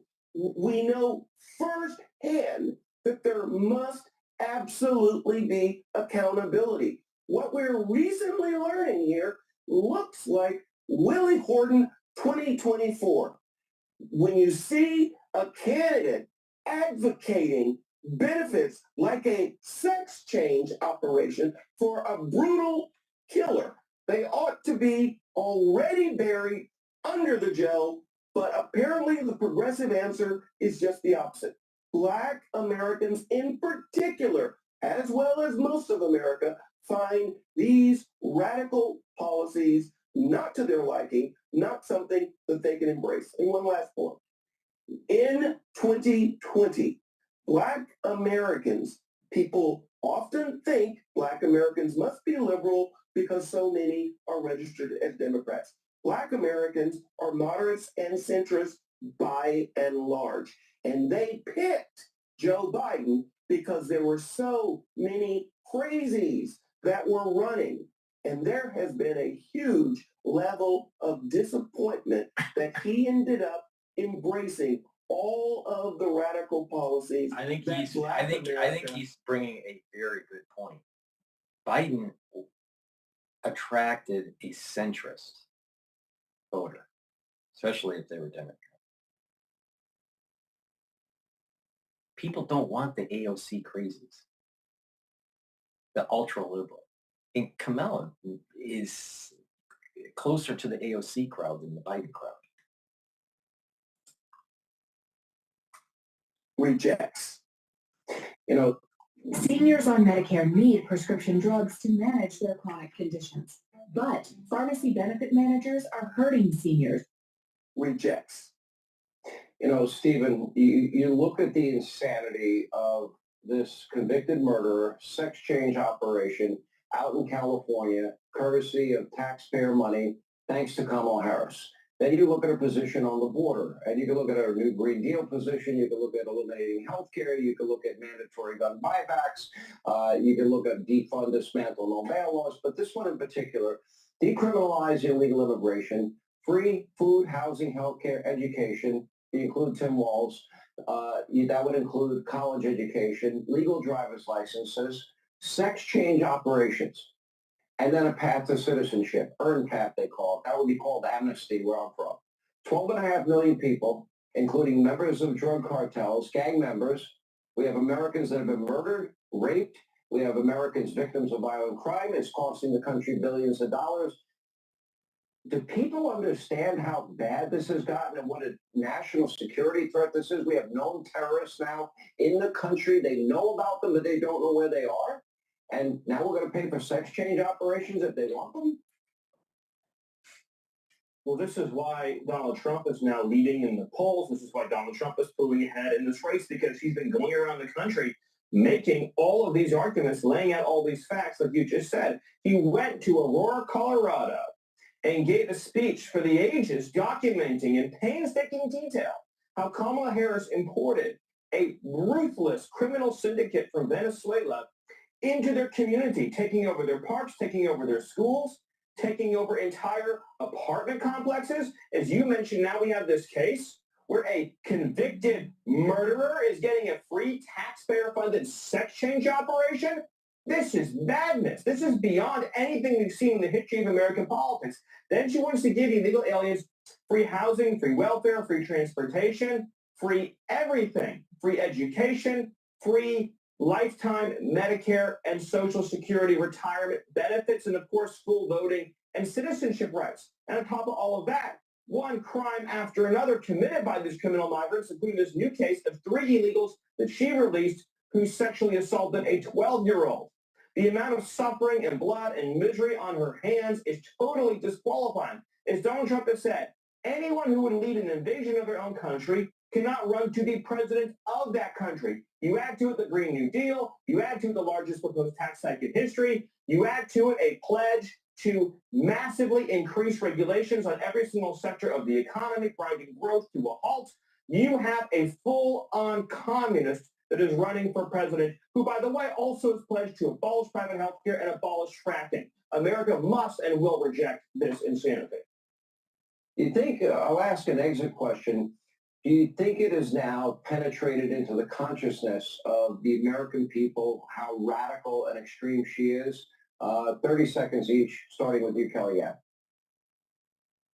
Yes, and she made a big mistake just not being part of the Biden-Harris agenda and saying the only change is really me, my age, my gender, my race, my generation. She's trying too hard to change her position because she knows this country is now looking for border security, doesn't want all these wars abroad, wants the economic prosperity that Trump times. So Donald Trump has recast the Republican Party as the party of the worker, as the party of conservative values, as it's the party, he said today, of common sense. But he's having an effect on the Democratic Party, too.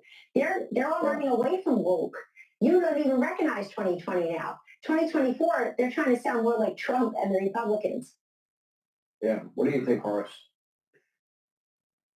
What we're seeing is a clear and total rejection of these radical so-called progressive values. And you can see it. I believe Black Americans are the canary in the coal mine. We're going to see the single largest in my lifetime rejection by Black Americans of a party that they've been affiliated with for my entire life. Wow. And it's precisely because these policies are so far out of the mainstream. Last word, Steve Miller. Yes, this is finally sinking in with the American people. It's why you're seeing so much movement in the polls, because President Trump's been out there every day in his podcasts, in his TV interviews, in his radio interviews, in his speeches, documenting all of these terrifying facts about her record. And that is why I believe you are going to see not just a record number of Black Americans that are going to be supporting Donald Trump, record minority support, and you're also going to see, as Kellyanne said, you're going to see massive victories across all the battlegrounds on election days. All right, we appreciate you all. Stephen, thank you. Kellyanne, thank you. I want to go to CNN. Sean Hannity here. I want to go to CNN about this Hello, record everyone. My turnout. name is Adam Ferrari. And There's a record turnout for early voting in Georgia and what that means. So, but before we do that, please go to my store, the-studio-reykjavik.com, and get the resveratrol. This helps to get rid of senescence cells. It's a antioxidant and it's synergistic with C60. Please take this every day. I've been taking resveratrol for decades.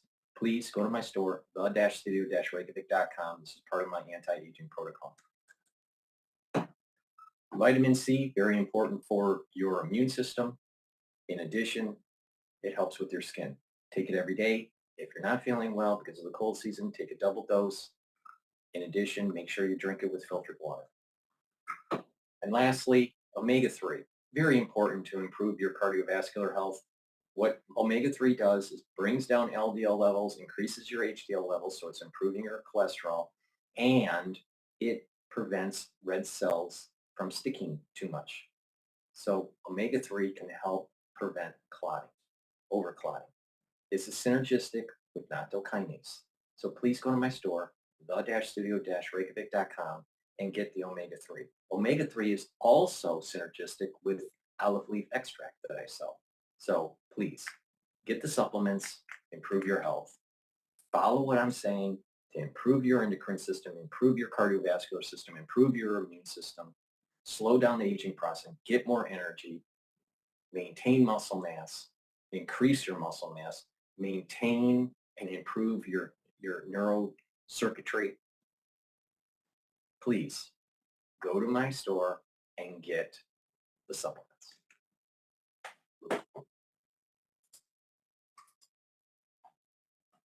And it was a record-breaking day on the first day of early voting in that crucial state. So the Georgia Secretary of State, Gabriel Sterling, just telling out front that more than 300,000 people cast a ballot today, which crushes the previous record set 4 years ago of 136,000. Now this video, we'll show you here, shows going the other direction. So our producer is driving this way. The long line of cars waiting to pull into an early voting site. Tonight, both campaigns are trying to read the tea leaves here because it is a crucial battleground state. The road to the White House runs through Georgia for both Harris and Trump, which is why Trump is there tonight holding an event in Atlanta. Harris is going on Saturday for a rally. One of her top surrogates has already been there, former President Bill Clinton this week. Her campaign and supporters have now booked $31 million in ads in Georgia, $7.1 million more than Trump. All in, it's an incredibly huge amount of money in these final days where every vote will matter. I mean, you remember 10,770 votes, right?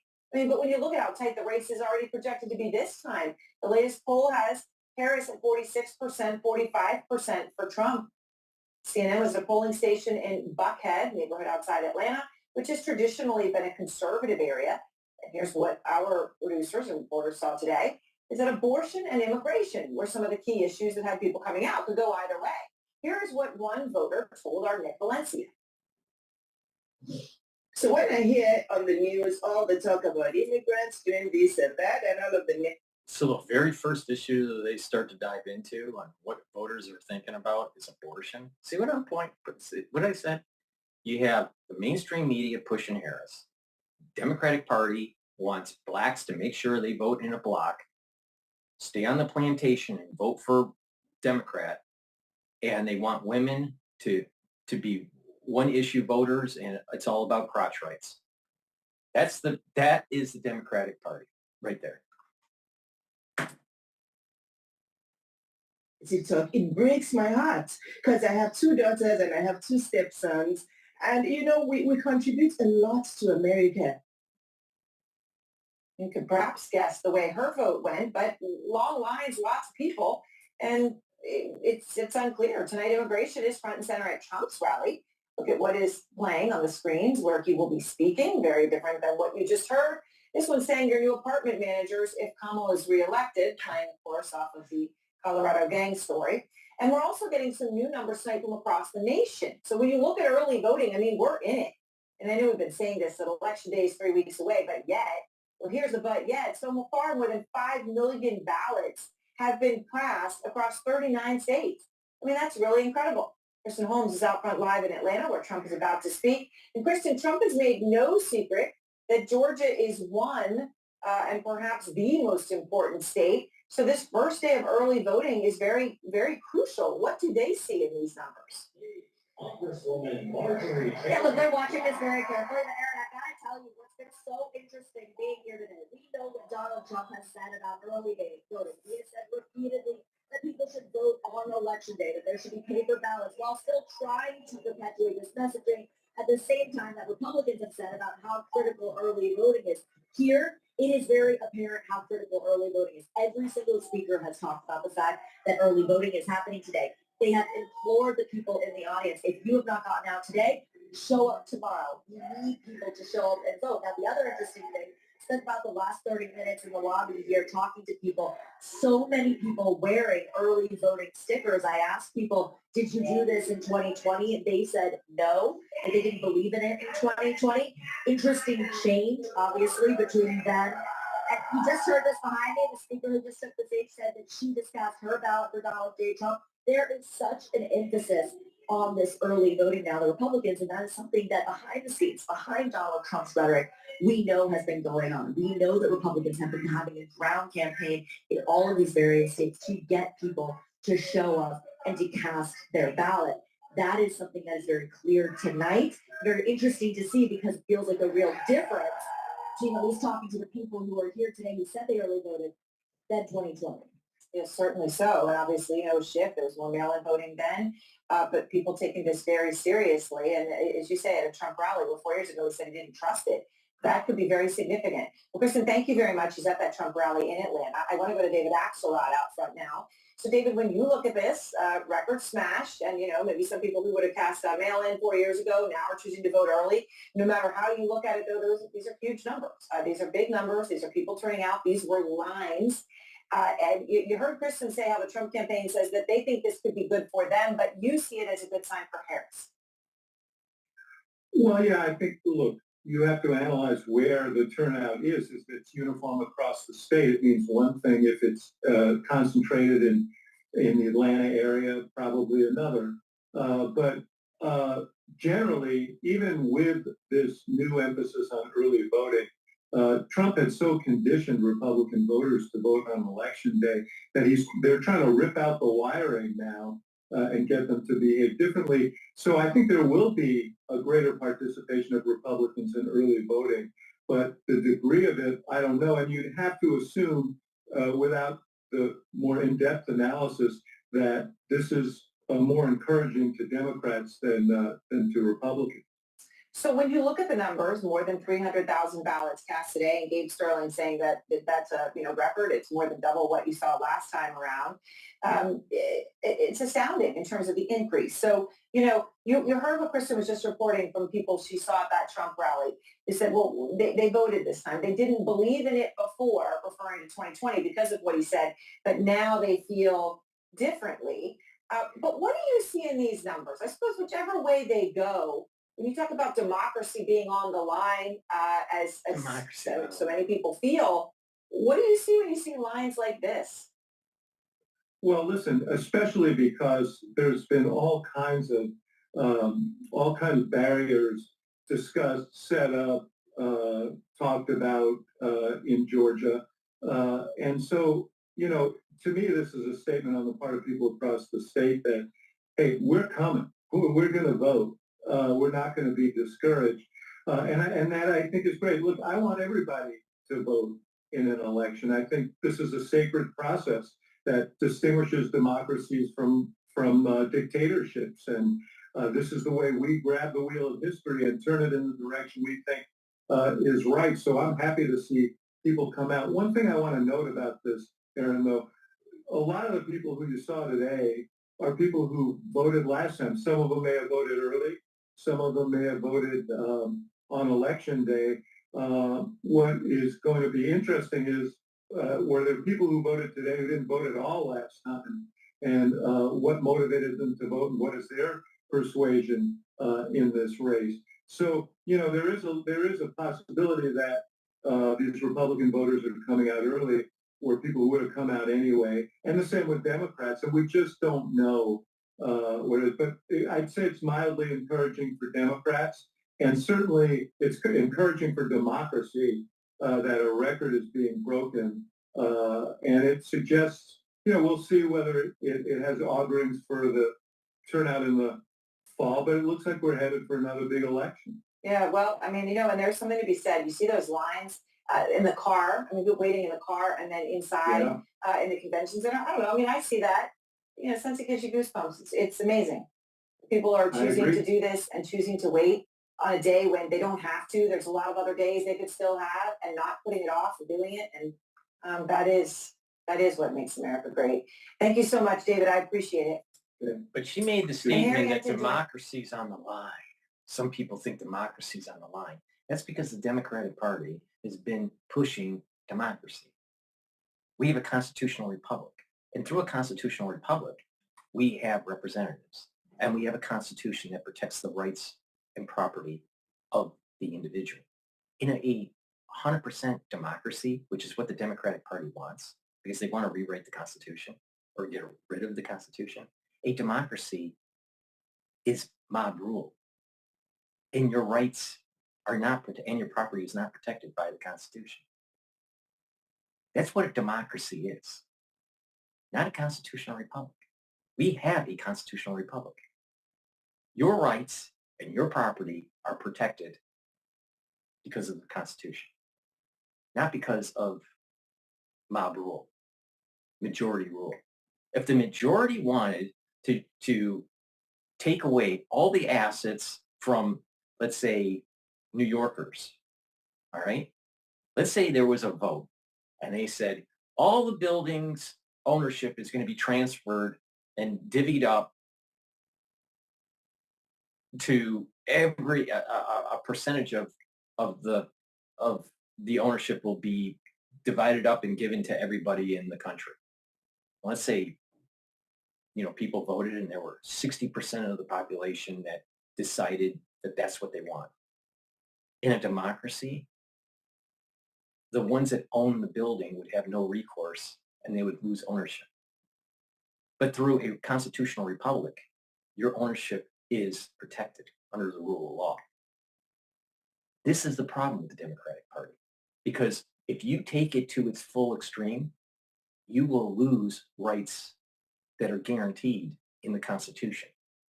So it's not democracy is,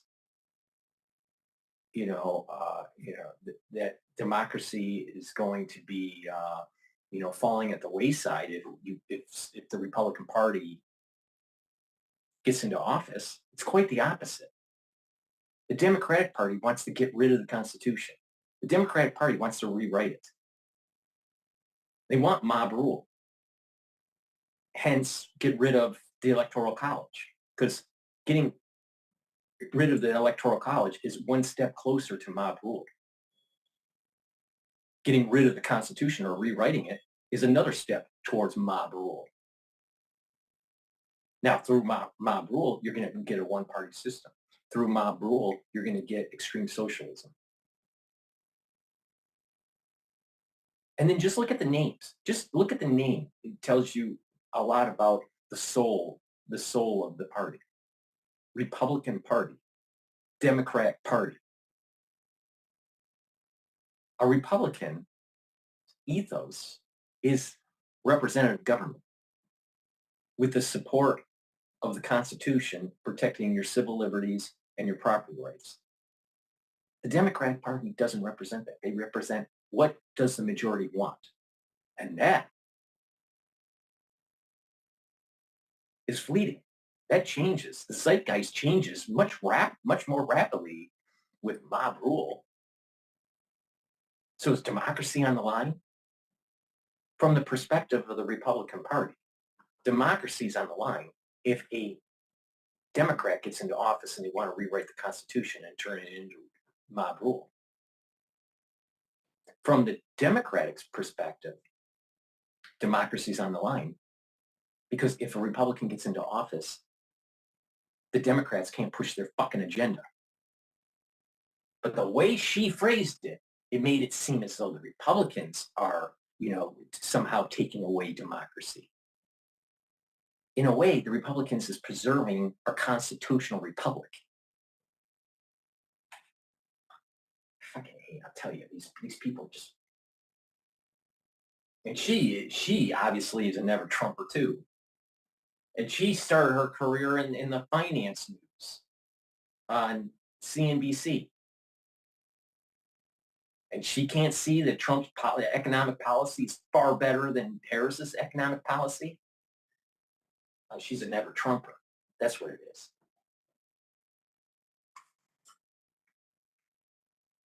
Now from the magic wall. So Harry, we talk about Georgia, you're just looking here at these specific numbers. Polls have closed on the first day of early voting. But Georgia matters so much. I mean, how it goes is an indicator of where the entire race is going. So that's why so much attention is on these early numbers. Yeah, I think that's exactly right, Aaron. I mean, I should point out that Georgia is not even part of Kamala Harris's easiest path to 270 electoral votes. Donald Trump really needs to win the state. I mean, look, Kamala Harris's best path moves through the Great Lakes, right? She wins up there, Wisconsin, Michigan, Pennsylvania, gets her to 270. We can also potentially give her Nevada, where she's been polling pretty decently. That gets her to 276. Now, let's just say we give her the state of Georgia, right? That gets her to 292. This gives her a major margin for error because she could lose in Pennsylvania and she would still get 273 electoral votes. Let's say we give that back to her. She could lose in Michigan. Again, she's north of 270 electoral votes. Let's say we give that back to her. She could lose in Wisconsin and she still gets over 270 electoral votes, Aaron. So the bottom line is this. Georgia is so pivotal to Donald Trump's path to 270. If Kamala Harris can win there, it throws his entire path off. It gives her a much larger room for error. Yeah, I mean, it becomes not impossible, but incredibly difficult for him to win without it. So what do the polls tell you about Trump and Harris in Georgia? It's so close. That's what the polls tell us. So if we take a look, I averaged all the polls, right? And what do we see? We see Donald Trump up by a point. Of course, remember 4 years ago, Joe Biden won that state. Why at this particular point does Donald Trump have the slightest advantage in the state of Georgia? Well, I think it comes down to black voters. That's what it comes down to. Because take a look here. If you look at the average among black voters in the state of Georgia, you see that 4 years ago, Joe Biden won that vote by 82 points. Look where Kamala Harris is today. She is only up by 72 points, so a 10-point drop-off, something that is very consistent with what we see nationwide. And the bottom line is, if Georgia is consistent with what we see nationwide in terms of the drop-off in black voters, it is felt more in Georgia than any other state because swing states with the most black voters, look at this, Aaron. Georgia comes in number one at 30%. If Kamala Harris can win over more black voters, she's likely to win the state of Georgia and make Donald Trump's path to 270 electoral votes seem like a pretty gosh darn long shot. Yeah, certainly the case. All right, thank you so much, Hick. I'll tell you, CNN is so biased. It's amazing. It's amazing. Please go to my store, the-studio-reykjavik.com, and help support my work and improve your health. Take turmeric every day. It's an antioxidant, and it brings down inflammation to help support your immune system. It can also help support your cardiovascular system. In addition, turmeric stacks really well with ashwagandha root. Ashwagandha root will bring down your cortisol levels. It'll bring down your glucose levels. That's very important to having a stronger immune system. In addition, it helps bring down that inflammatory response. By controlling your glucose levels, controlling your cortisol levels, you're more in a parasympathetic mode. When you're in a parasympathetic mode, your body's healing and it's resting, and your immune system can be boosted up. In addition, by taking these together, you can, by bringing down that inflammatory response and controlling your blood glucose levels, you're also helping with your cardiovascular health. So please go to my store, the-studio-reykjavik.com, and get the turmeric and the ashwagandha, stack them together. These are great supplements. So if you want to improve your cardiovascular health and you want to improve your immune system and you want to slow down the aging process, you get a lot out of taking these supplements every day. It's important, especially since the aftershock of 2020, to improve your immune system. Lignans is a powder that you should be taking every day. And lignans, you mix with food or with water, filtered water. How I do is I just mix it with hummus. But take lignans every day as a powder. You get a little scooper and you mix it with your food. Take it every day. It is an antioxidant and it'll bring down inflammation. All right. By doing that, you're going to improve your immune system. It also helps with your hormonal health for males and females. This is a very important product to take in the post-2020 aftershock. Really important to boost up your immune system. Take my advice, bring down that inflammatory response, soak up those free radicals. If you notice there's there's, a theme, neutralize pathogens, bring down inflammation, soak up free radicals. Take the lignans every day. All right, what's going on with, let's see.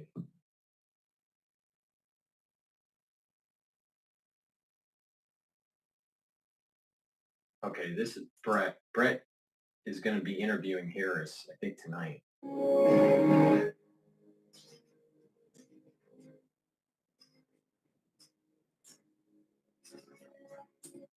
Meanwhile, in Pennsylvania, that's where special report anchor and executive editor Brett Baer is going to interview the current vice president. And Brett joins us right now live. Hey, Brett. Hey, Brett. Good morning. So, Brett, we're doing okay. We're wondering, so we're all going to be tube-side to watch tonight because you're going to run the whole interview in its entirety. Why do you think she finally decided to come on Fox? Because she's avoided it. Joe Biden doesn't talk on Fox unless Peter Doocy's asking questions. Is it to get our vast audience of undecided viewers, independents? Why is she sitting down with you? Yeah, listen, I think that there's a combination of issues. I think that a lot of it is about a changing map. And we've seen that develop over recent days. And swing states are tight or even trending towards the former president. I think that there is an outreach, especially for men, maybe Nikki Haley voters. You guys talked about it before, maybe suburban white voters. She is doing an event outside Philadelphia with disaffected Republicans who are now coming to her side. So I think she's trying to reach out to that audience. Obviously, I've been talking to the campaign for a long time, trying to do an interview, trying to do a debate, trying to do a town hall, and this is what they chose today. So, Brett, you have an interesting style. You do a lot of research for your interviews. You bring up past statements. You're firm, but you're not hostile. But this has been a long time coming, and there's a lot of content to cover with the vice president. And so with this moment, do you handle this interview differently, or is it the same Brett Baer? Well, it's roughly the same Brett Baer. It's a little bit different because there's just so much territory. They've given us 25, 30 minutes. Again, we are doing it at 5 o'clock. That's the time they gave us. We're going to tape it as live, no editing. We're going to go run right through, and then we're going to turn the tape around at the top of the 6 and run it just as we did it. But to get all of the topics in that time, it is like, a process of throwing different priorities away as you're looking at all the questions you could possibly ask. But it's the same process I always go through, and tough but fair is what we're looking for, and I think that's what you'll see. Well, Brett, congratulations. It's a huge get. It's the first time in 8 years a Democratic presidential nominee has sat down for a formal interview on Fox News. So we'll all be watching. This election, have you ever seen anything like it? I mean, it is so close. Every single poll has them neck and neck. So for the people watching, their vote could be the deciding factor. We're talking decades that the election, Ainsley, has not moved outside of 1 or 2 points either way. I mean, at some point in the past 3, 4 election cycles, you've had one candidate go up 5, go up 9, even 10. This hasn't happened. It's been right there in the middle, and the swing states are even tighter. So if these polls are anywhere near accurate, this is the tightest race we've ever seen. So any little thing, another shoe that drops that affects some small population of voters could have an effect in any one of those swing states. I know you were listening to the interview yesterday on iHeart with Charlamagne the God, and just to see, pick a couple of things up. He asked her directly about the criticism that she doesn't veer off talking points. Listen. What do you say to people who say you stay on the talking points? She doesn't stay on the talking points. I would say you're welcome. That's I mean, total listen, BS. here's the thing. I love having conversations, which is why I'm so happy to be with you this afternoon. And the reality is, You asked her details about her policy or the flip-flopping, and she just goes in circles and do a little. She's not that smart. there are certain things that must be repeated to ensure that I have everyone know what I stand for and the issues that I think are at stake in this election. And so it requires repetition. You know, some people say that if until someone has heard the same thing at least 3 times, it just doesn't stay with you. Your thoughts about her talking points and how that's going to affect your exchange. Well, listen, it depends on the politician, but if that's her take and it's going to be 3 times, obviously there'll be a redirect and a trying to get to the answer to the question. The way I've always structured questions is to be direct, be to the point, try to take politicians off of their talking points to try to illuminate something that maybe they haven't revealed before that gives the voter, the viewer, a little bit more insight into what they're thinking. So that's ideally what I'm trying to do. It's going to be respectful, but sometimes if you have to redirect, you have to redirect. Well, and to that point, Brett, sometimes when you ask a hard question to any interviewer and the person starts to filibuster and not just say words to take up time, hoping that you'll say, okay, let me go on to another topic. If it's something important, then what is the meter in your head? How many seconds are you going to let this person talk about nothing in particular before you say, okay, I get what you're trying to do, but I just asked you this. Yeah, that's a game time decision. You kind of have to feel it out. But, when you ask a question again and redirect again, you get to 3 times, I think the viewers kind of know that the answer's not coming and you move on. So, Brett, I'm curious. We're less than 3 weeks away from the election. You've been across the country. You've done town halls. You've talked with, after today, both candidates. What do you think is the most pressing issue? I mean, we say the economy all the time, and we hear that from voters. But what do you think is going to be the issue that decides this election? That's a fascinating question. I've seen some things that have moved the needle that are about immigration. There's some places that, some states that really think that that is a big issue, almost as big as the economy. But every election comes down to how people feel, both safety and security, and how they feel economically when they're doing a budget on the back of an envelope on the kitchen table. And so those are the bread and butter issues usually. By the way, we have formally invited former President Trump to do the same format, the 30 minutes uninterrupted before the election. We hope he takes us up on Hey, Brett, which states are you looking at the most? Because there are some toss-ups. The Fox Power Rankings chart has the presidential forecast like this: 226 for Harris, 219 for Trump, but there are 93 toss-ups. What states are the most important? We keep hearing Michigan, Pennsylvania. Do you agree with that? I totally agree with that. I think Pennsylvania is the ground zero, and that's why they keep on going back to Pennsylvania. Yeah. I do think Michigan has changed. I think the outlier here is Wisconsin, that the former president has moved up in, and you look at that Senate race, that has closed and is essentially tied in the latest polls. As you look at all those yellow states there, those are the toss-ups, and Michigan has moved back from likely or leaned them to toss-up. I think that those Rust Belt states are the ones to watch. I know you said Lawrence had a good question. I'm not challenged to being the best question. We could discuss it later off the air. This is going to be the toughest thing, I think. Because I listened to the whole thing yesterday. She keeps on bringing up the president's calling for a bloodbath if he loses, dictator for a day, the Charlottesville situation, and a separate putting kids in cages. All these are inaccurate. Inaccurate characterizations of what the president was saying. Says it over and over again.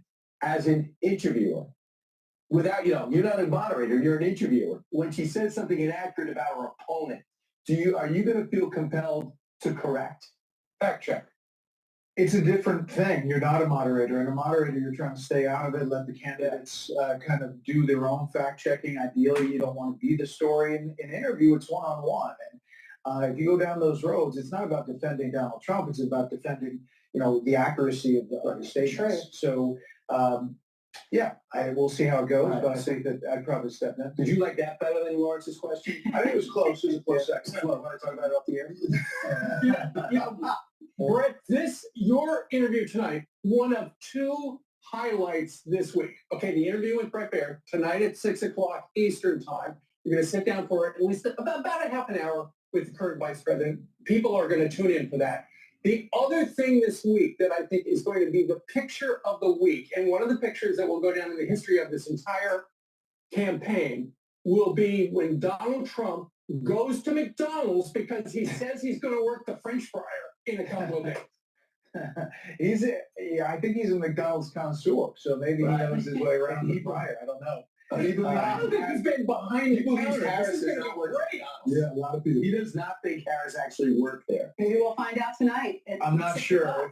We'll see if it's on my list or not. All right. Great there. Thank you, sir. Thank Good you. luck. Guys. We'll be watching. So excited for you. Let me jump into CNBC. Perhaps says something about the market's ability to withstand or not withstand adverse news. If you have a lot of air under valuation, maybe it does mean there's just a tolerance for anything that's not too perfect.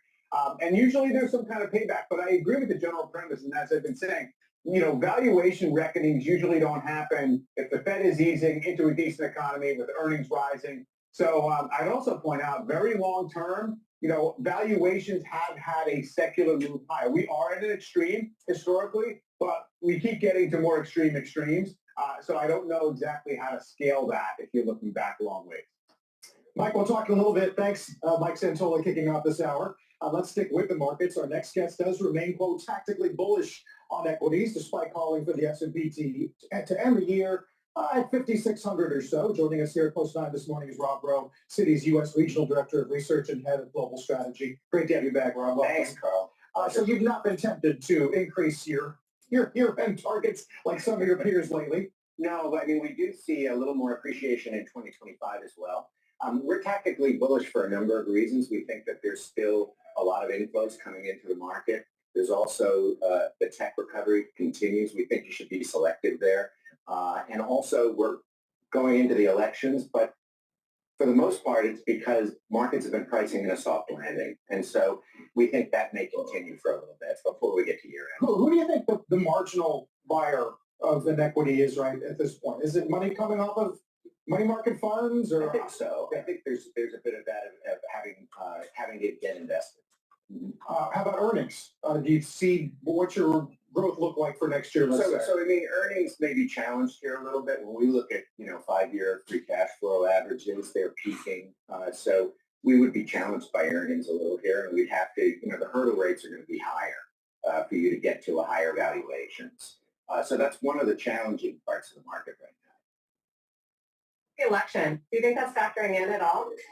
Not yet, Sarah. I think we could expect to see it. I think the way we're looking at it is fixed income markets and stock markets are really doting on the soft landing and Fed outcomes, and they're not quite entering into the U.S. election yet. I do think that we may start to see is the markets start to bring the Trump trade back a little more because of all the outcomes that you have to think about in terms of the election. A red wave with a Trump win is, whatever probability you assign to that is one that could affect policy change the most.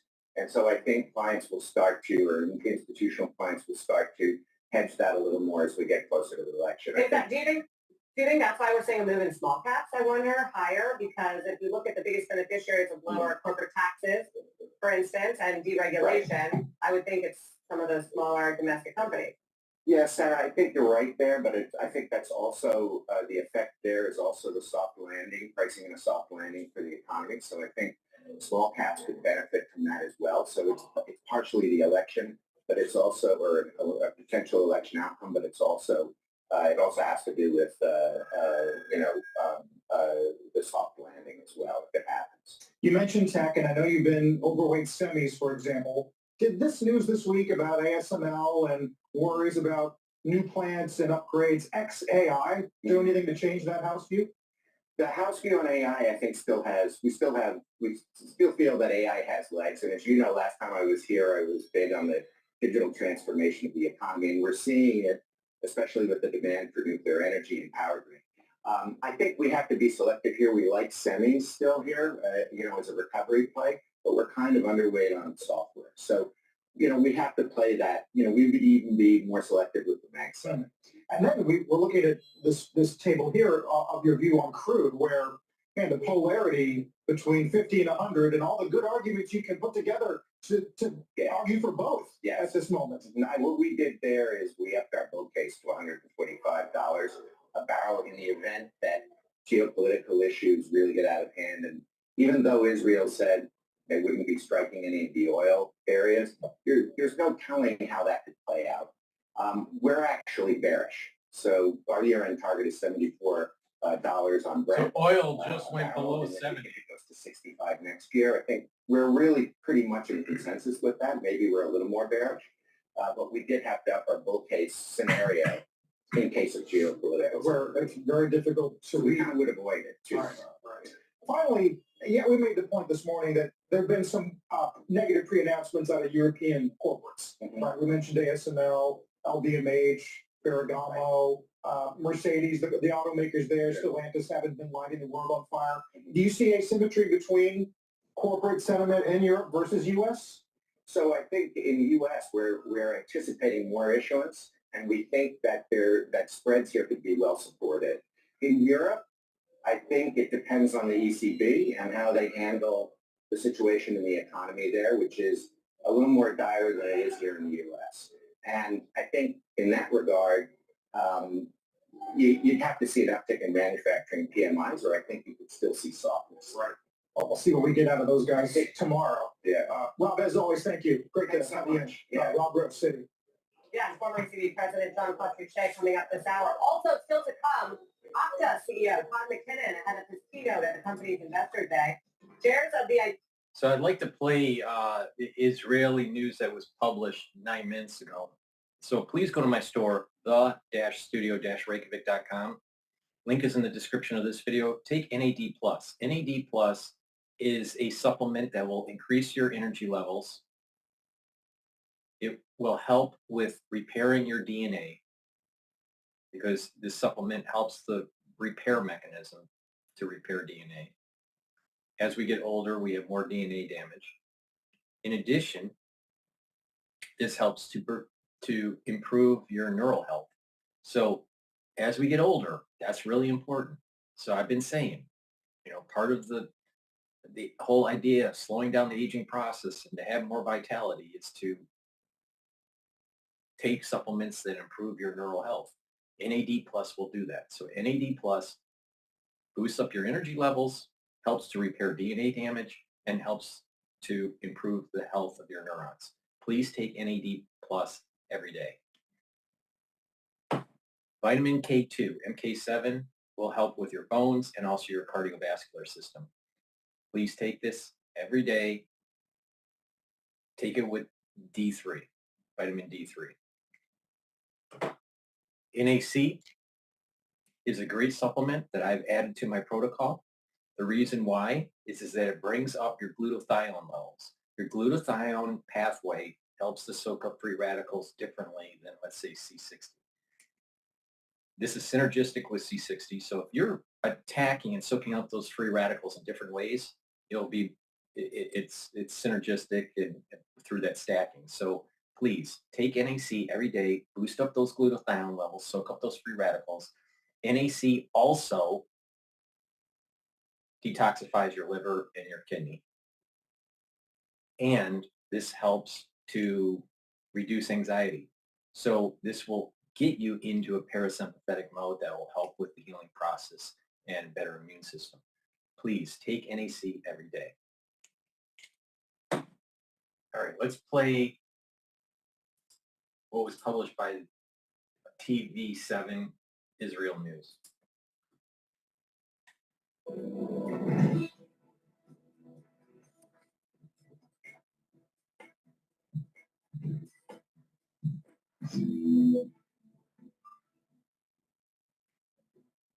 Shalom from Jerusalem. This is TV7's Israel Ep4 update. And as we're set to deliberate the latest developments here in Israel, throughout the region and beyond, with chief focus, of course, on the Iranian front, the eastern flank of Israel, it's always important to remember how this war began. 376 days ago, on October 7th of last year, the Islamist Hamas and its terror affiliates in the Gaza Strip launched a surprise onslaught on southern Israel, declaring war by perpetrating a massacre, murdering some 1,200 mostly civilians, wounding over 4,800 others, and kidnapping roughly 250 people, including elderly, men, women, children, and infants. 101 of them remain in Hamas captivity to date. The subsequent day, on October 8th of last year, Iran essentially joined that war when it green-lighted its proxy in Lebanon, Hezbollah, to launch cross-border attacks against Israel. Since then, Hezbollah launched over 12,000 projectiles toward Israeli territory, and not Hezbollah alone. Additional Iranian proxies from Syria, as well as Iraq, as well as Yemen, have launched direct attacks against Israel, as well as Iran proper, which for the second time on October the 1st has launched a direct attack on Israel with 181 ballistic missiles fired towards Israeli territory. Let's now turn to Washington, D.C., where we're joined by retired Brigadier General Mark Emmett, formerly an Assistant Secretary of State for Political Military Affairs in the United States.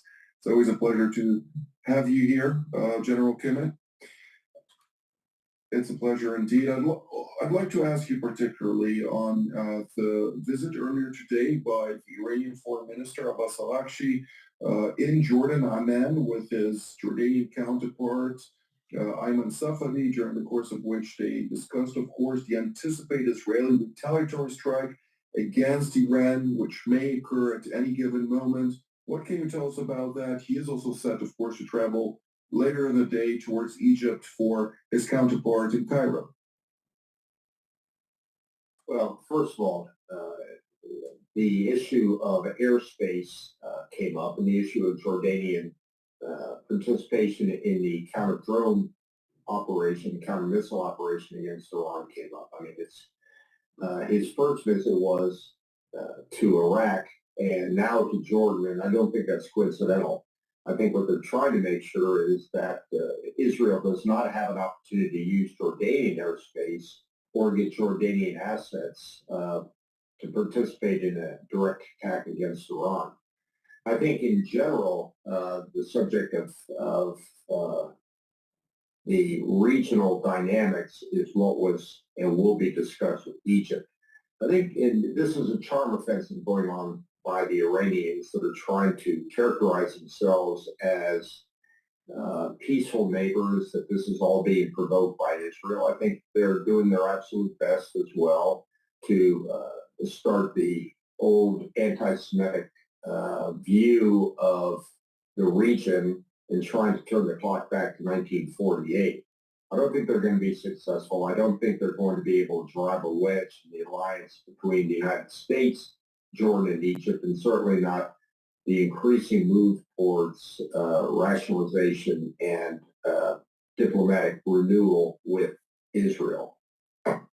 Indeed. Well, whatever the Iranians are trying to do, and I think you characterized it quite accurately, it seems like they are, at the one hand, claiming to be a peaceful neighbor. On the other hand, every country where they embedded themselves into is turning into failed countries with roaming militias doing Iran's bidding on their behalf.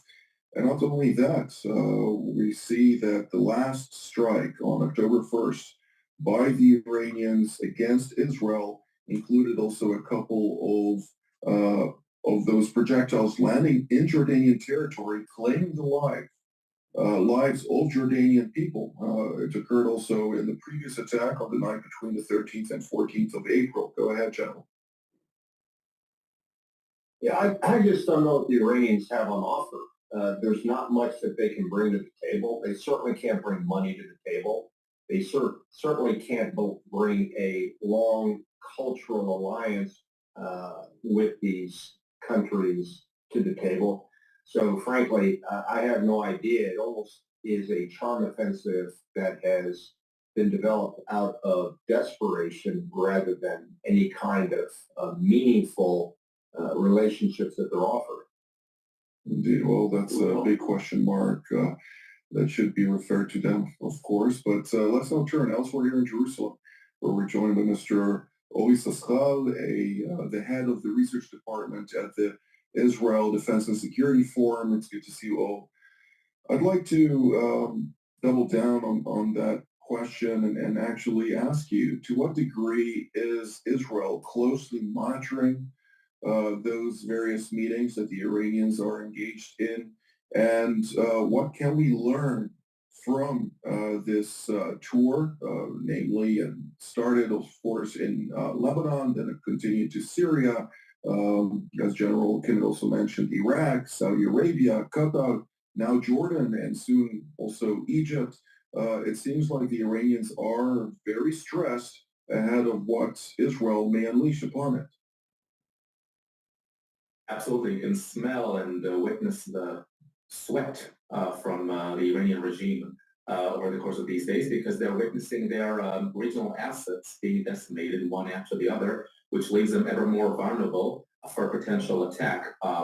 Iran has really nurtured a regional network of what's called the Ring of Fire, led by the Quds Force, and the goal was to really recalibrate the regional balance of power. So as in Gaza, you have Hamas, Lebanon, you got Hezbollah, you have the Houthis, etc., the militias in Syria and Iraq.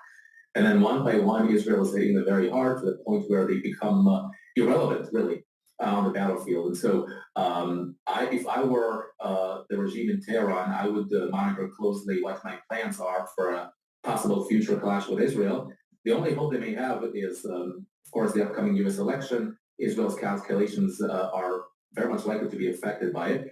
But absolutely, I mean, we saw even the late foreign minister, Abdullahian, going in between the Arab capitals in the region, offering the Iranian support over the first few months of the war, defending really the Hamas cause over the podium of the United Nations and visiting Nasrallah in his bunker. We saw the previous one, Zarif, really with his charm offensive, really sealing the JCPOA, the Iran nuclear deal, by attempting to fool the European Union and the West with really empty promises. And so the Iran is clinging on, really, its future is hanging by a thread, and it's beginning to run out of funds for all these adventures around the region.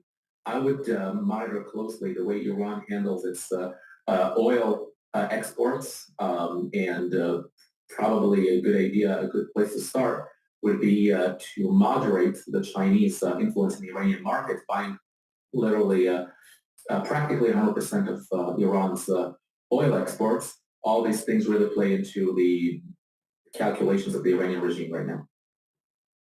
Well, I think it's not only China, also India is a big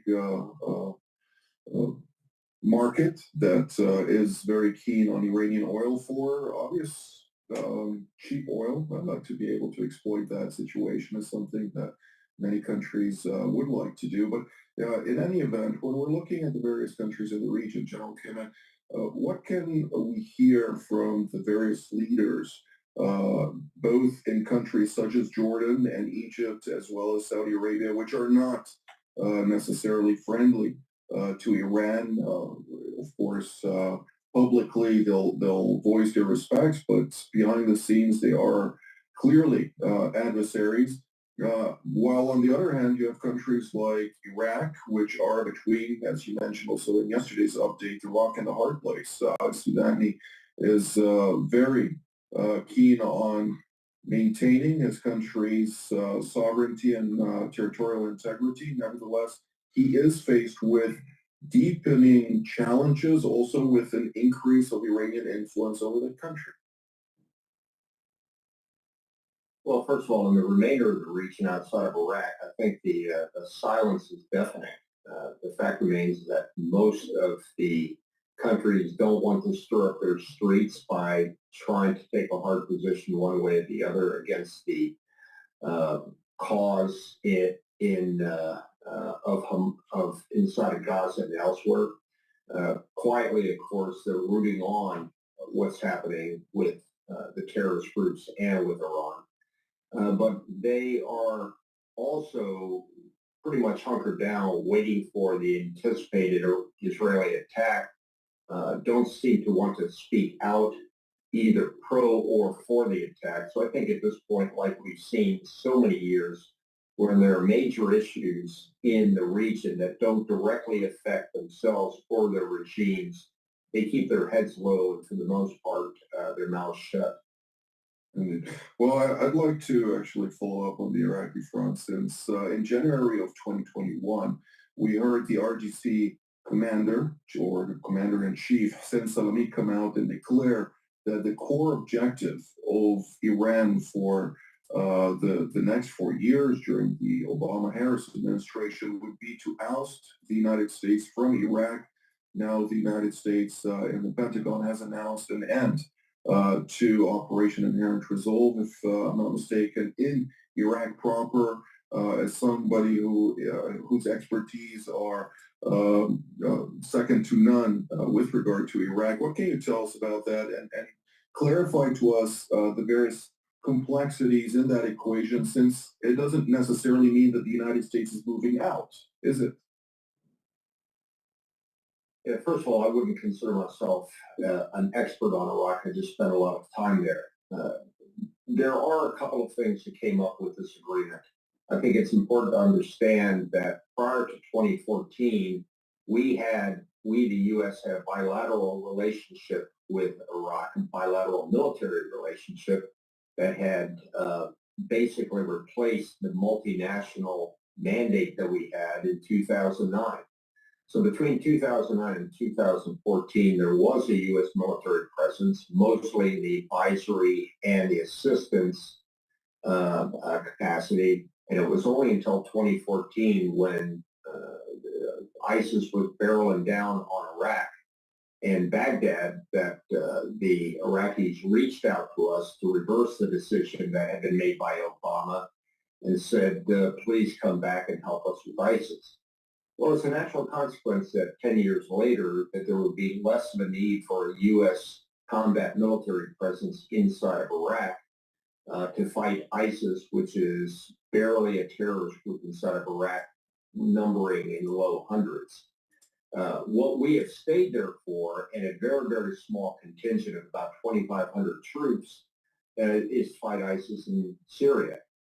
The presence of the Americans and the mission of the Americans has been vastly overstated and been used as a political punching bag against Sudan, which is why we simply came up with the agreement that said we would transition Operation Inherent Resolve from a multilateral operation to a bilateral operation in 2026.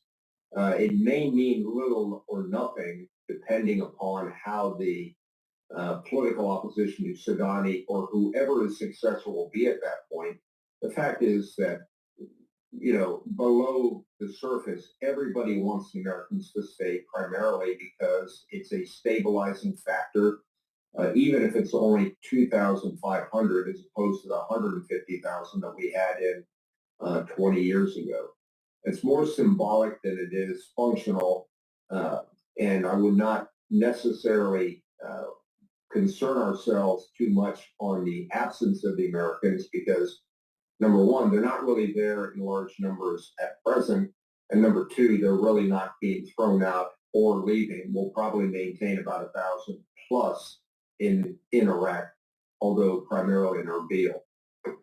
With that being said, there are implications to the partner nations, which now also need to transition into a bilateral composition, taking into account, of course, a couple of thousand troops from the Netherlands, Germany, other European nations, Britain, Canada, and Australia. But when we really look at the broad picture, it does raise a question within a number of countries in the region about Iranian influence, and there are a few very famous European generals as well as American or Canadian generals that said in the past, all you need is one American troop in order to assert American dominance in the territory.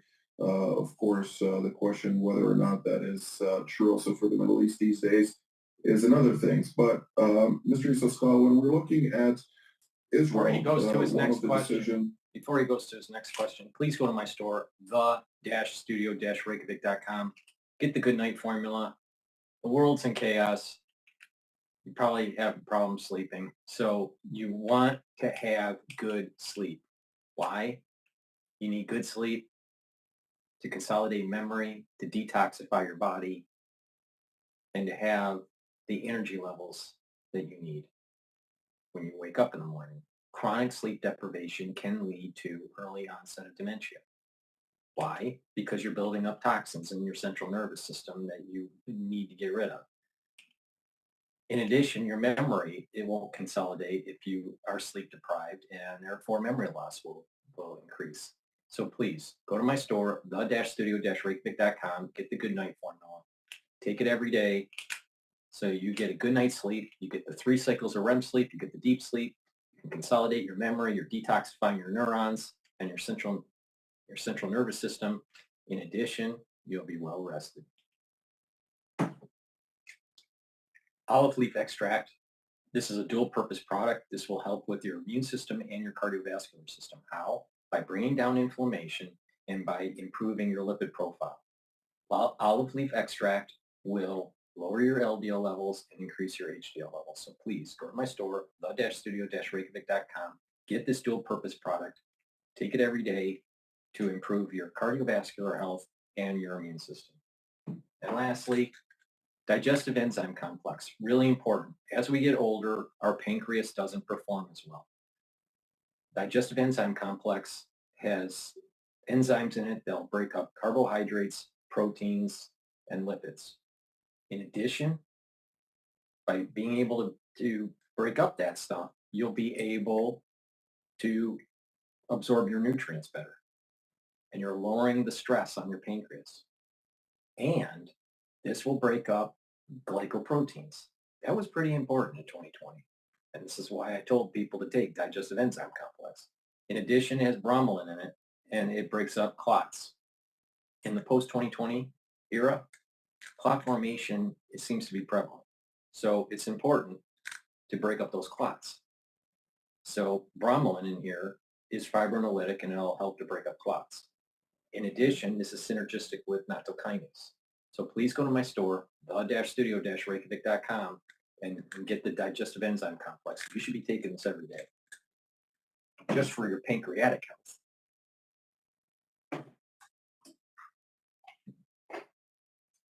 As a reaction to the announcement by the Pentagon is to deploy one additional division on the eastern flank of Israel, namely the border with Jordan, raising the number of divisions on defensive posture there. Remember what I said. As they progress through the war, that these multiple fronts is going to produce a situation where the border system of Israel will go back to what is written in Numbers or Ezekiel.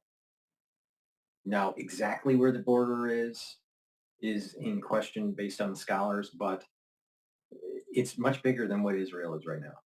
And that includes Lebanon, Syria, parts of Iraq, Jordan, parts of Egypt. And I'm not sure if it's parts of Saudi Arabia. I'm not sure about that. But the point is it's much bigger. So that means the West Bank. That means Jerusalem, right? So the point that I'm making is that a complex system has lots of variables, and an emergent property can happen here. And we're seeing the emergent property of war in the Middle East creating a particular situation where we may actually see a larger Israel borders that go to biblical time. Now, it may mean that in the first stage that the borders are much larger than what is circumscribed in the Bible. And that through negotiation, it gets down to the actual border system that's, say, in Numbers or Ezekiel. And it's not so sure, and I've said this with even John Hogue, it's not for sure that Israel wins. What is guaranteed is the borders will increase. Now, how that seems paradoxical. Dr. Paul Cottrell, how could that be? If Israel loses, how does the borders get larger? Israel could lose, but it's so devastating that the whole region loses, and that Israel reconstitutes later in the near future, and the border system is much easier to snap to the Numbers or Ezekiel circumscribed border system. So it could be that Israel prevails on the battlefield and the border system gets larger. Or Israel and all the other nations, maybe through nuclear war, or maybe through some other means, is so devastated that when there is a reconstitution of Israel, that the border system is based on the circumscribed borders that are in the Bible. We don't know.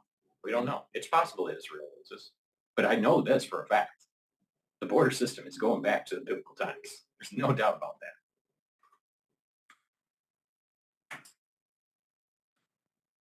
And Israel's Central Command, not to mistake it with U.S. Central Command, establishing new fortifications, barricades, and other sophisticated systems for the event that the Iranian proxies, namely Hashd-e-Shaabi, in Iraq, other Iranian proxies in Syria, may exploit a diminishing presence, at least the perception of a diminishing presence in Iraq, in order to challenge Jordan proper.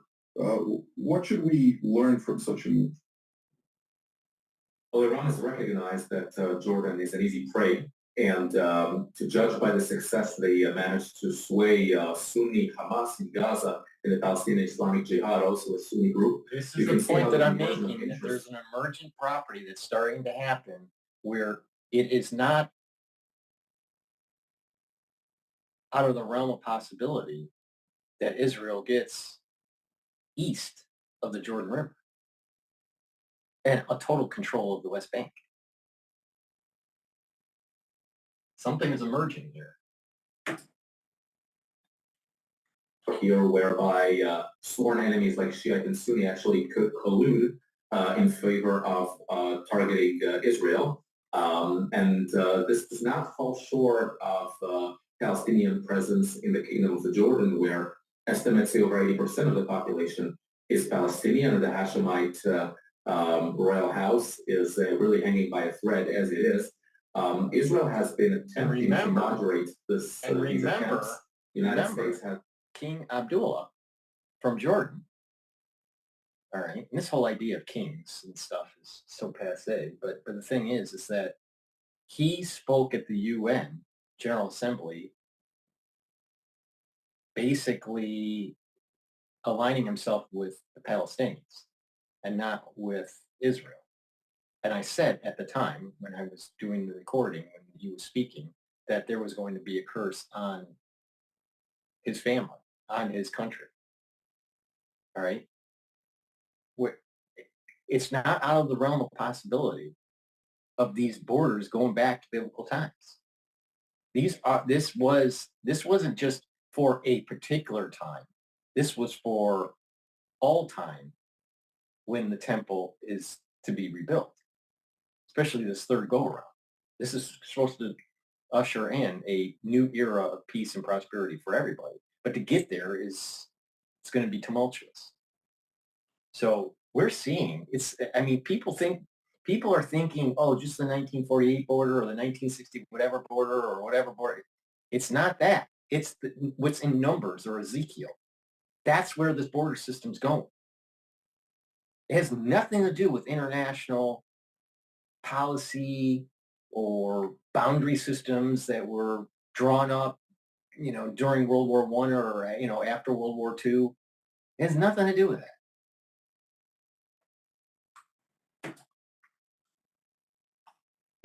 Really artificially equivalent compared or kept the Jordanian currency, the dinar, the exact same rate as the U.S. dollar. Israel is transferring not only millions of gallons of water annually, but also ammunition, like fight ISIS. The remaining Cobra helicopters were transferred to Jordan a handful of years ago. But all of this could be artificial had Jordan not taken steps to moderate the Iranian influence, nor accept phone calls, for example, from former Iranian Foreign Minister Abdullahian, who called his Jordanian counterpart, really attempting to warm up relations between the countries, mulling a visit by Jordanian officials to Tehran one time.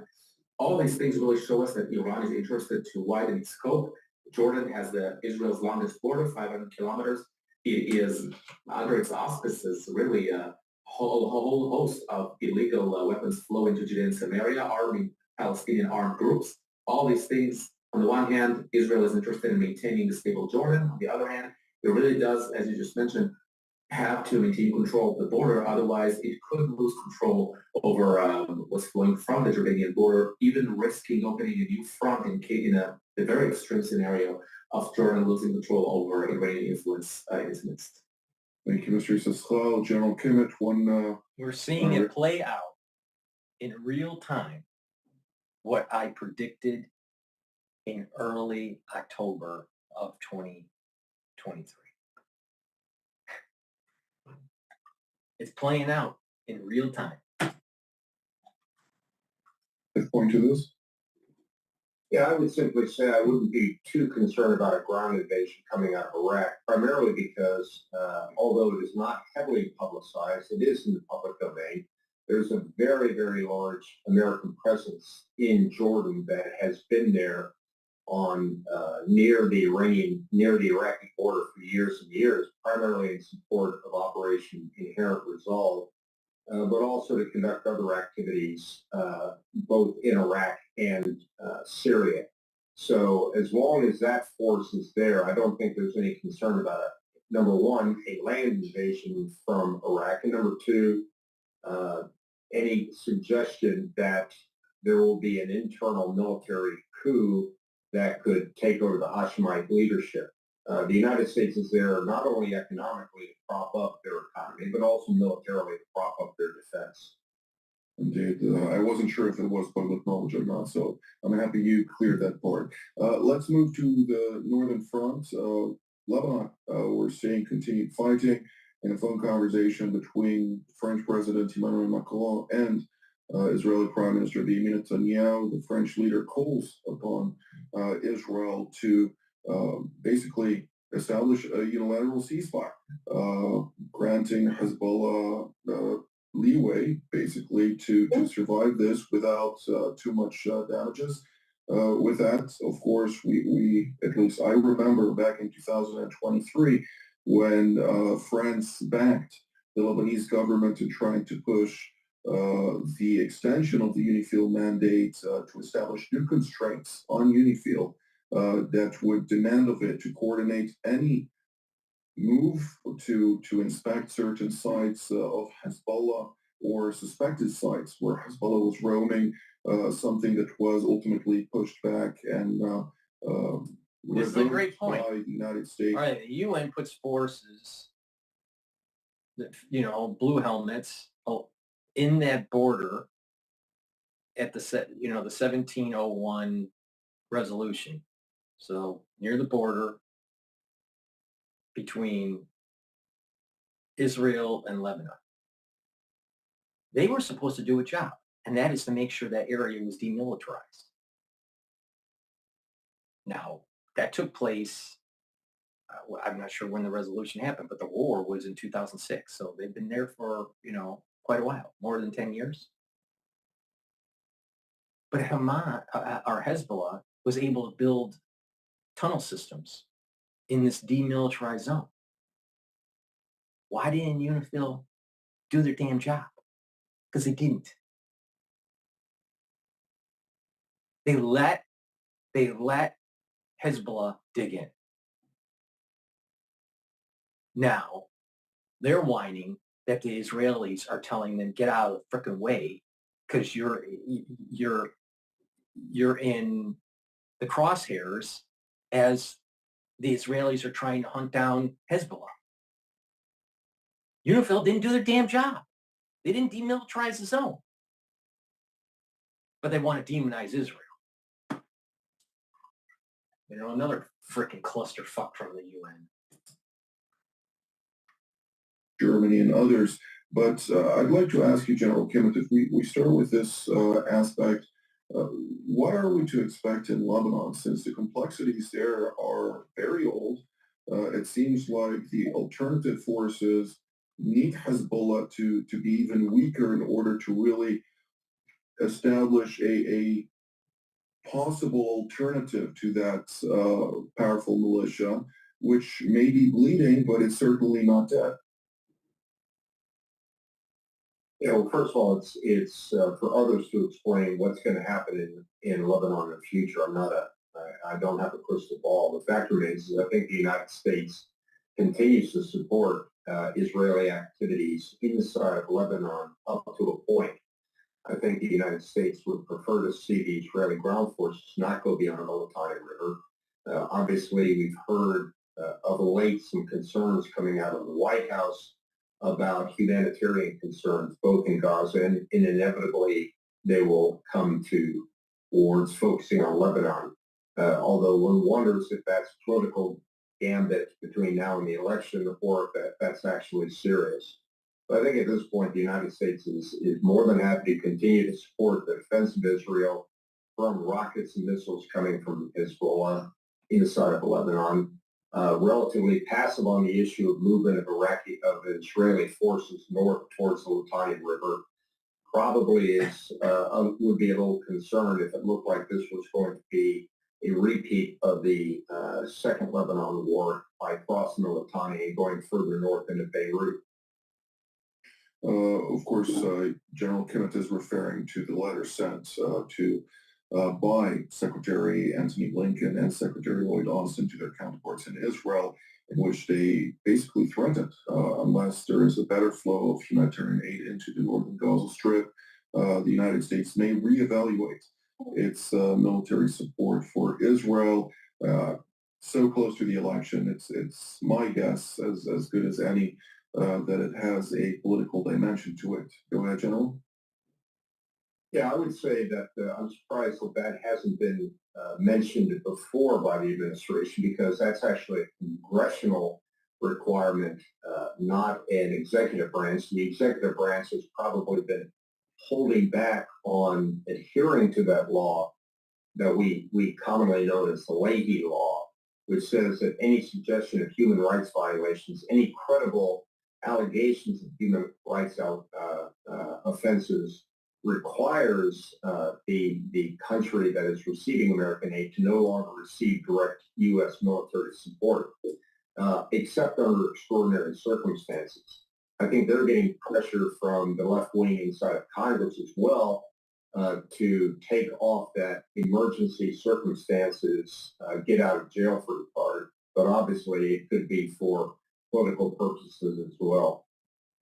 Well, thankfully, with all the rampant disinformation coming out of various totalitarian regimes here in the region, disinforming the American public, the Congress of the United States, as well as the Senate, as well as the executive branch, they are all privy to some more clear, their own information, which is quite clear that the State of Israel is operating within the scope of the laws of war, laws of international humanitarian law, and so on and so forth. But Mr. Issachar, we do not have very much time, so I would like to hear your take on the Lebanese front as well. What can you tell us about that at this point? Yeah, so we actually see Hezbollah on its knees by its own admission. Naim Qassem, the senior Hezbollah official for deputy of Nasrallah, said they agreed to a ceasefire proposed by the very head of parliament, a ceasefire that they encouraged him to propose, but not from a position of weakness. Normally, if someone is not coming from a position of weakness, one doesn't have to say it. It just shows. But it only shows it illustrates what position Hezbollah has brought upon itself. What Nasrallah called the Lebanese front of support is now becoming really a disaster for Lebanon. IDF troops continue to uncover attack tunnels, including major headquarters of the Iran forces in South Lebanon. And I do, if you look at it and zoom out very briefly, Iran has fewer and fewer arrows in its quiver now. It is concerned, and the way Israel is succeeding right now after 1 year of war really is not the projected trajectory that Iran has hoped for this multi-front war. I do believe that down the line, a common sense arrangement with the moderate Lebanese forces will be achievable with the help of international forces to actually enforce that Hezbollah never again rearms and South Lebanon remains demilitarized. These are, of course, very ambitious goals. but they become ever more possible to realize after the past month. Very ambitious goals is an understatement. I don't think that with the current tactical and operational activities executed by the IDF, we will reach those goals since they are too limited in scope, very close to the border. They're not even exceeding the 5 to 10 kilometer line. So I wouldn't go that far as to establish those parameters. Nevertheless, I do appreciate both of you, Mr. Sostal, and General Kenneth, for all of your insights, and I'd like to thank all of you, Tom, as well. So we've run out of time. There was still much to discuss. Please go to my store, the-studio-reykjavik.com. Help support my work by donating. You can donate through Stripe, PayPal, or buy me a coffee on my website. You can also buy the supplements and follow the protocol, slow down the aging process, and improve your immune system. Magnesium and zinc should be taking every day to help boost up your immune system. In addition, during the cold season, if you fall ill, take a double dose. Drink it with filtered water. Myotrol is a new supplement that I have on the store. This will help to build muscle, maintain muscle mass, but also improve your mitochondrial health and boost up the energy that you need for your muscles. This is really important as you get older, or if you are an athlete or amateur athlete. So this will help to build up muscle, maintain muscle mass, improve your mitochondrial health. Please go to my store, the-studio-reykjavik.com, and get Myotrol. Zeolite helps to detoxify your body, remove heavy metals, toxins, and chemicals from your body. You can take this every day. Take a couple drops underneath your tongue, drink it with filtered water, take it each day that way. Or you can detoxify your body once or twice a year by taking a few drops underneath your tongue, drink filtered water until the bottle is done, and then maybe do that once or twice a year. Either way, but the key is also make sure you filter your water. I use a 5-level filtration system called Zero Water, and also change your diet. Stop eating processed foods, stop eating packaged foods. They have lots of chemicals in them. You don't want that. So please go to my store, the-studio-reykjavik.com, and get the Zeolite. That ends the broadcast. Thank you for listening. Make sure you subscribe to all my channels. I have 4 channels on YouTube. I have Brighteon, Bitchute, and Rumble. Please share the links. Please follow me on X. I have 2 channels, 2 feeds on X, Dr. Cottrell, and the other one is the Studio-Reykjavik. So please follow me there. Please be a paid member on Patreon channel to help support my work. My videos are for free. Most of my videos are for free. Thousands of videos are for free. And it's through the purchasing of the products on the store and also your donations that help allow me to do these videos. In addition, please share the links. And I also have just set up a TikTok channel, so you can follow me there. Link is in the description of this video. Thank you for listening and have a nice day.